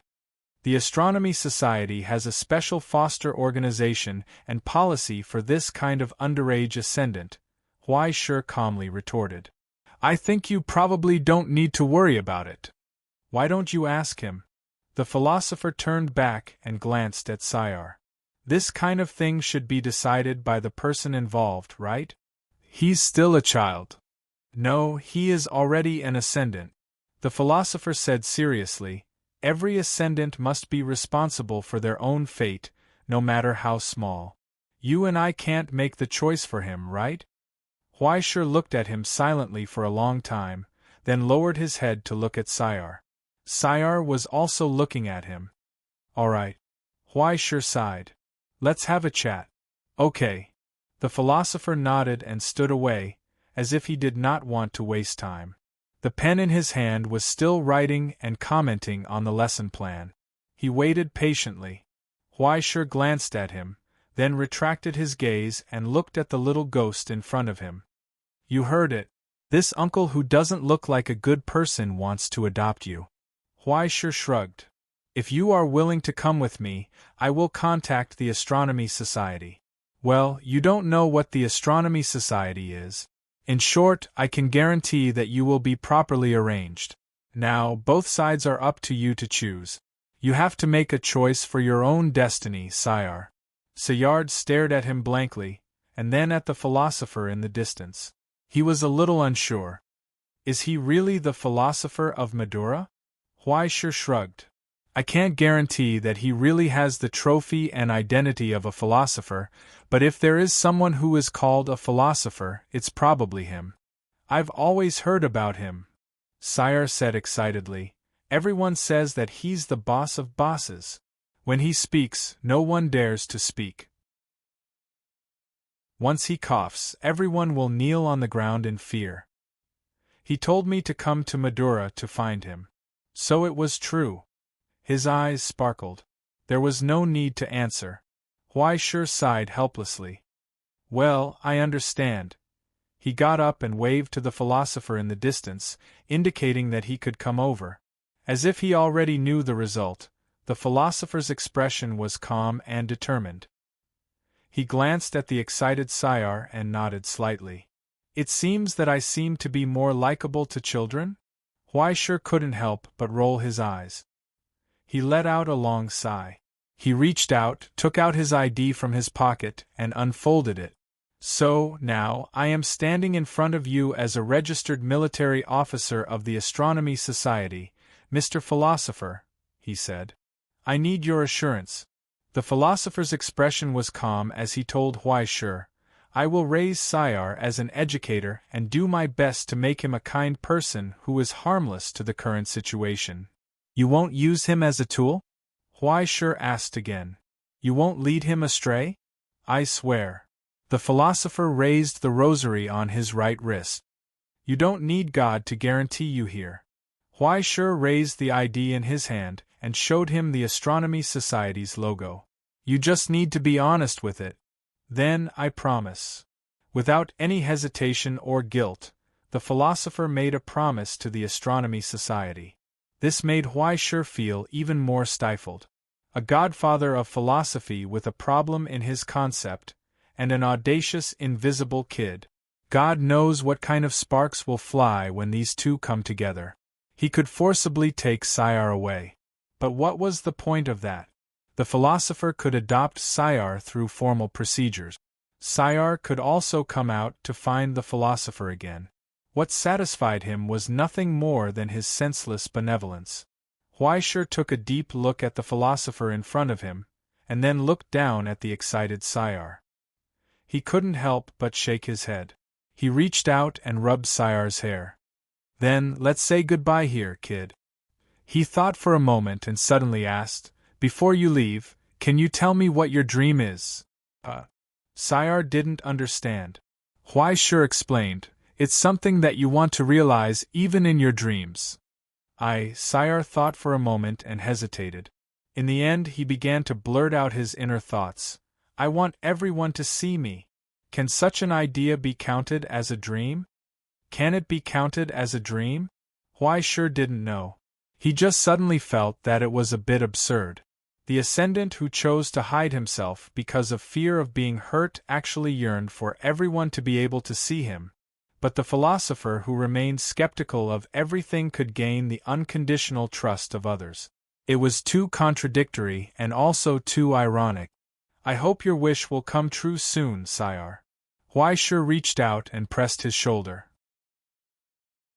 He said seriously, I hope everyone can see you, and I hope you can remember that among the people who are watching you, there is a very fierce big brother. Sire nodded as if he didn't understand. Huaishe laughed. Perhaps one day, Sire would understand the choice he made today. He also hoped that when the time came, he would be able to fulfill his wish in an upright way. Goodbye, kid. Huaishe raised his head and said goodbye. Sire waved at him and turned to follow the school's worker. The philosopher promised that from tomorrow onwards, he would start a new life here, and no harm would come to him. Although he was suspicious of this guy's bad character, he wouldn't go so far as to deceive a child for some dirty purpose. Very emotional, isn't it? The philosopher smiled and watched Sire's figure disappear into the distance. He suddenly said, Sometimes I feel that only children are the only living and real existence in this world. The vast majority of people are like this. When they open their eyes and face the world, they are full of curiosity. But after being covered by layers of lies, whether good or bad, they gradually become different. This incomprehensible middle-aged man showed a sad expression. Once you step into this society, no matter how great and upright your ideals are, how magnificent your dreams are, how sharp your edges and corners are, they will be obliterated little by little. Whether it's determination or dreams, they will all be gradually forgotten in the dust. Too many regrets, too many unwillingness, in the end, they will all disappear in the long passage of time, like dew. Huaishe couldn't help but nod in agreement. To be honest, out of all your words, this is the only sentence that sounds reasonable. Am I hated? The philosopher asked. More or less. Huaishe nodded and said frankly, You are the kind of person that I hate. I'm afraid it will be difficult for us to get along. So, the philosopher laughed. But you won't stop thinking, will you? Maybe occasionally, but it won't be because of you. Huaishe thought for a while and answered seriously, It's because of things that are more worth thinking about. He turned to get in the car, started the engine, and prepared to leave. The Silver Sea has a gravitational pull, Mr. Huaishe. Outside the window, the lonely man suddenly said, Compared with the eternal ocean, we are just a wisp of mist. Every independent soul had to fight against it at all times. Otherwise, even if it is sublimated, it will only soar for a moment. It will eventually fall to the earth. This was the philosopher's final farewell. I sincerely wish you that you can soar in the sky for a long time. Huaishe didn't answer. The off-road vehicle had roared away. The philosopher stood in place and quietly watched him go away. Until the bell rang behind him, he picked up the lesson plan, turned, and walked into the school. 4 hours later.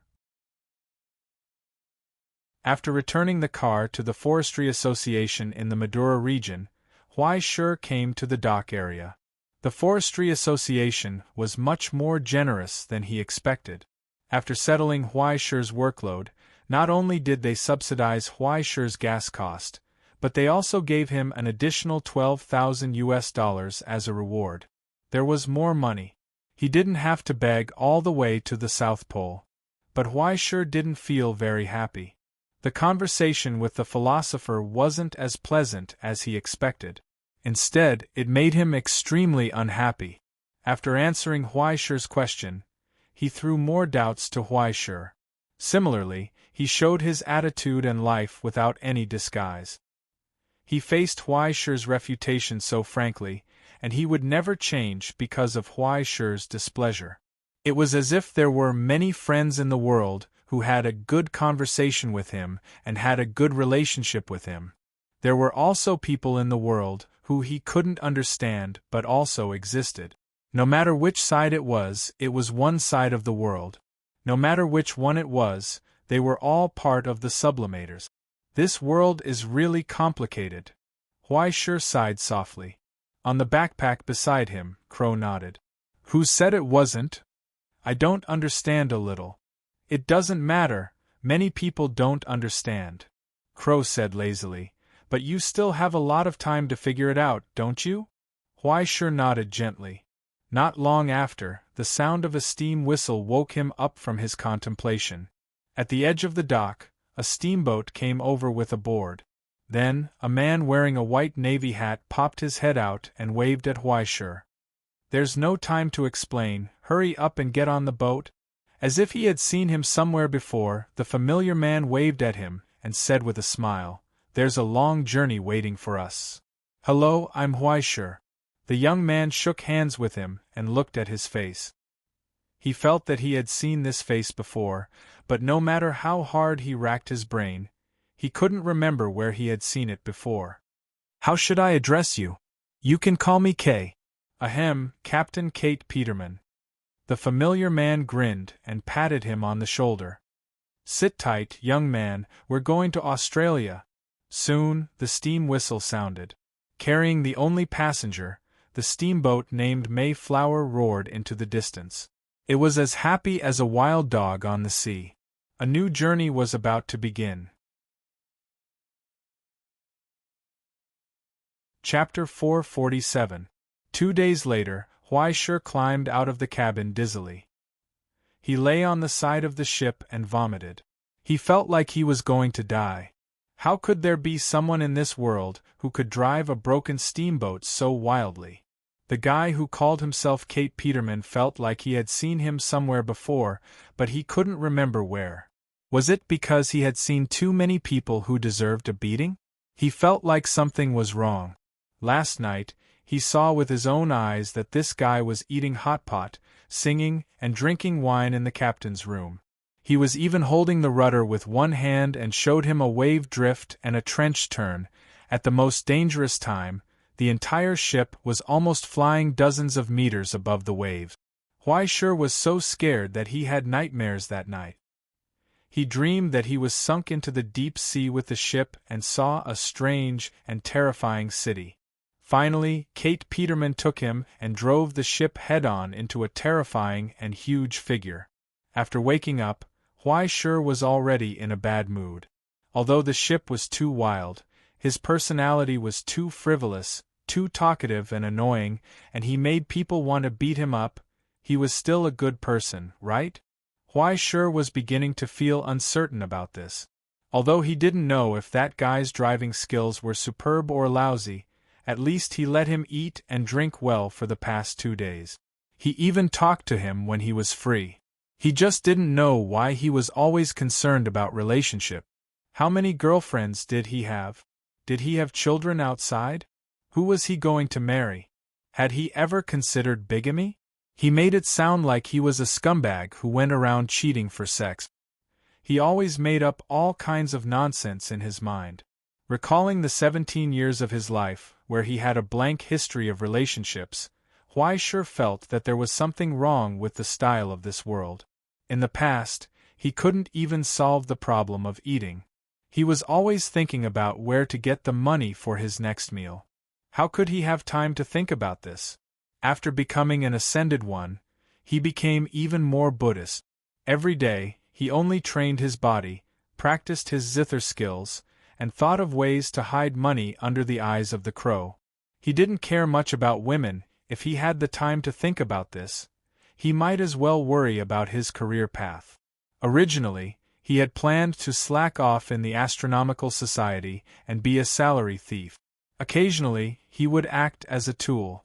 When he had enough money, he would use his current level 9 copywriting skills to write a flawless resignation letter. From then on, he would be content to be a salted fish, How did he unknowingly become an S-class player and a future gold medal fighter? The things that young people worry about nowadays are really interesting. After understanding Huaishi's confusion, Captain Kate rubbed his chin as his eyes lit up with enthusiasm. If you ask me, why don't you become an archaeologist?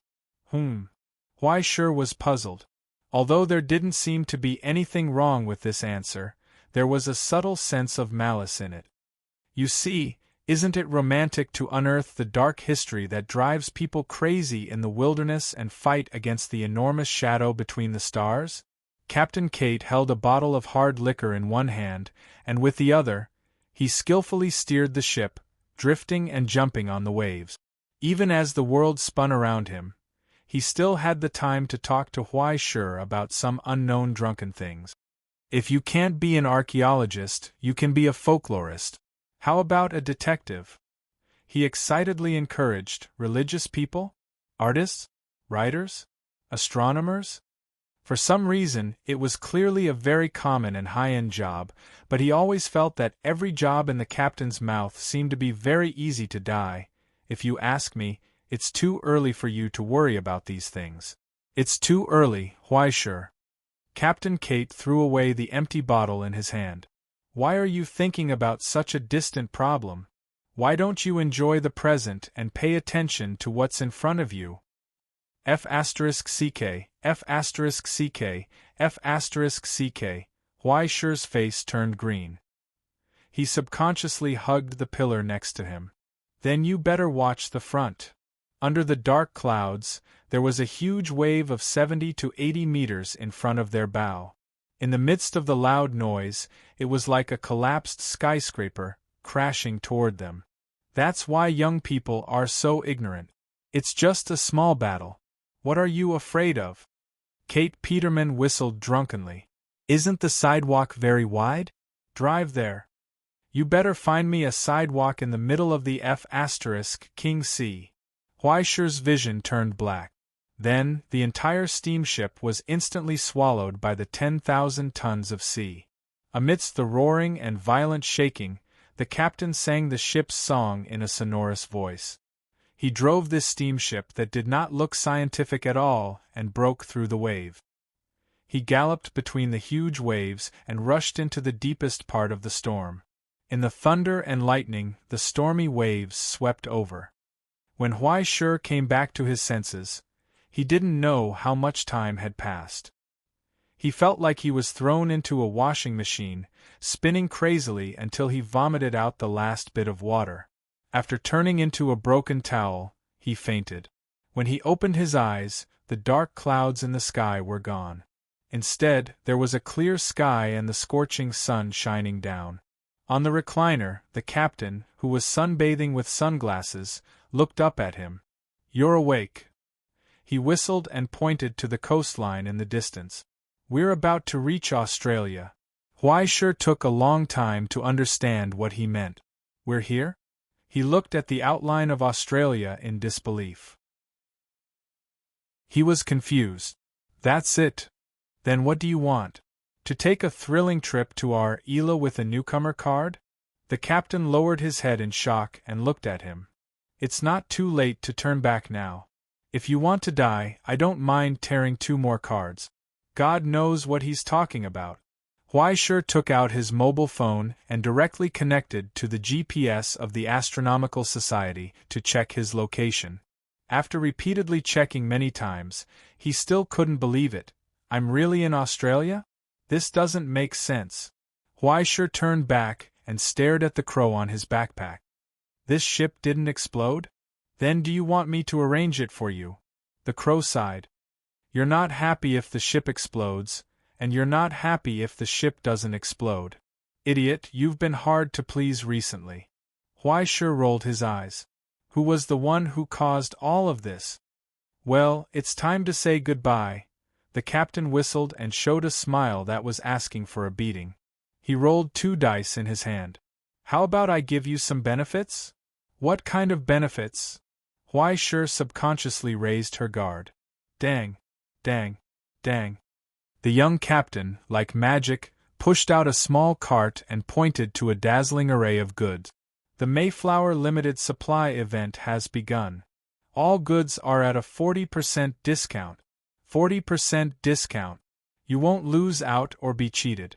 How about a little? Huaisher habitually rolled his eyes at this inexplicable development. When he saw the price tag on the cart, his eyes almost rolled to the back of his eyeballs. What the hell? Huaisher pointed to the bucket of water above. You're selling me 80 cents for a liter of mineral water? US dollars? This is still a 40% discount? Do I look like a sucker? Also, this compressed biscuit looks like it's about to expire, right? Where did you get the confidence to sell it for 41 packs? You don't have to buy it. The captain showed a strange smile. But be careful, young man.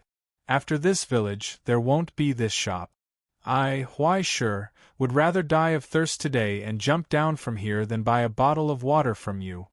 Huaisher clutched his wallet tightly, guarding against this guy who intended to feed him noodles or noodles. Anyway, the coastline was already in sight. At worst, he would jump down and swim over. You want my money? Dream on. But to his surprise, the captain only looked at him with pity and put the cart away. Not long after, a foul smell gradually emerged from the sea. As the coastline got closer and closer, the pungent smell in the air became thicker.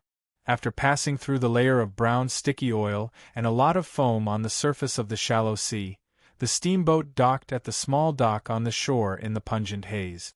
The factory in the distance revealed a sharp and tall silhouette under the gray sky. Thick smoke constantly rose from the huge chimney, like a black pillar, holding up the heavy clouds that were constantly pressing down. The gradually barren plains outside the city could be vaguely seen, as well as the huge desert at the end of the line of sight. Huaisher could not help but hold his breath. It was too pungent. However, the captain took out a small trumpet out of nowhere and blew it joyfully, sending his only passenger ashore. Welcome to the only town in southern Australia, Darwin. He applauded excitedly and pointed to the dock beside the boat. Quickly embark on a new journey, young man. The dangerous life of survival of the fittest is about to begin. Huaisher looked back at him. He was skeptical and felt that the captain was ready to see him make a fool of himself. But until he stepped off the boat, no one suddenly jumped out to pull out a rifle and shoot at him. Maintaining caution and vigilance, Huaisher first walked into the only convenience store outside the dock. 3 minutes later, he rushed back as if he was chased by a wild dog. He grabbed the anchor of the Mayflower steamboat that was about to pull off the shore. Good brother, wait a minute. He rushed up and hugged the captain's thigh humbly. Is there any more compensation benefits? I'll buy it. I'll buy it. I smell good, okay? So, the captain showed a helpless smile. Then, he reached out and took off the limited-time discount sign on the cart. It's not a problem if you want to buy it. He grinned and smiled happily. I'm sorry, but the limited-time discount ended 3 minutes ago. Now it's full payment, okay? Resisting the urge to cry and the sharp pain in his heart, Huaisher took out his wallet and trembled as he took out the US dollars he had painstakingly saved. Okay. He squeezed out a voice from between his teeth. I want all of it. Chapter 448. As everyone knew, Australia was a godforsaken place. More than 100 years had passed, but the wounds left by that war were still deeply imprinted on this land. As the violent struggle between Egypt and America came to an end, Australia, which could have been called the seventh continent, had been completely turned into a pile of ruins. It was a scene of devastation. This was the result of the countless conflicts accumulated during the age of exploration. Several nuclear explosions with a yield of 80 to 90 million tons turned more than half of the land into a permanent no-man's land. Even now, it was still filled with deadly radiation. The struggle between the creators and the ascendants of the two sides directly split Australia into two pieces like biscuit. Then, in the violent earthquake and turbulence, more than 1/3 of the land sank permanently into the sea, forming the most tragic Queensland Bay in the world today. If it weren't for the fact that Rome and East Sia, who had not yet been divided, still had a little bit of rationality left and desperately tried to ease the tension, the two sides would have already started a full-scale war. After avoiding B, what ushered in was not a happy ending. After Egypt and America left, this was the tragic situation they left behind. And because of the subsequent lack of control, large-scale desertification spread wildly. Within 40 years, more than 60% of the cultivated area had been eroded. In the end, what was left was this dead place. Today, there were only a dozen towns in Australia that united into a fragile government. They relied on mineral exports and heavily polluted industries to maintain their own existence. No matter how one looked at it, it looked like it was over. The town of Darwin, which was said to be beautiful more than 100 years ago, had now become a ghost place where even breathing would cause cancer. Most of the streets in the dilapidated town were empty. Outsiders were rare, and even locals were rare. The streets were covered with coal, ash, and dust. In the pungent fog that seemed to linger here forever, every pedestrian looked hurried. They wore masks on their faces, and some even wore helmets or gas masks. Looking at the hardcore way of life here, it was not unreasonable for the heavy metal music festival to be dominated by Australians for a long time. Under the influence of such an atmosphere, even the prices of the items in the retail stores became exceptionally hard. A bucket of mineral water that was 2 years past its shelf life cost more than $90, and instant noodles that were covered in dust started at $50. The only thing that was cheap and good was the homemade liquor that would make one feel blind after drinking it. Everything in the city was dominated by a few large companies. Whether it was water supply, food, or production, everything was divided up. Now, almost all the people in the city were employees of those big companies. Although their salaries were meager, they could at least rely on internal channels to buy basic water, food, and even other supplies. The only retail store on the street was the one at the docks that only stocked up once a year. After staying in this city for only 10 minutes, Huaisher felt a pain in his lungs as well as a deep sense of resistance. Even the mountain ghost's sacred mark became sluggish in this harsh environment. If he stayed in this place for too long, forget about getting promoted, Huaisher suspected that he might even drop back to Tier 1. Therefore, the first thing he did when he got ashore was to buy a map from a convenience store after being stabbed. He had to figure out where he was first. Next, he had to figure out how to get out of here. After running through all the transportation hubs in Darwin Town, he felt unwell. The bus stops were practically non-existent, only leading to the various factories. As for the train station, there were basically only trucks coming and going.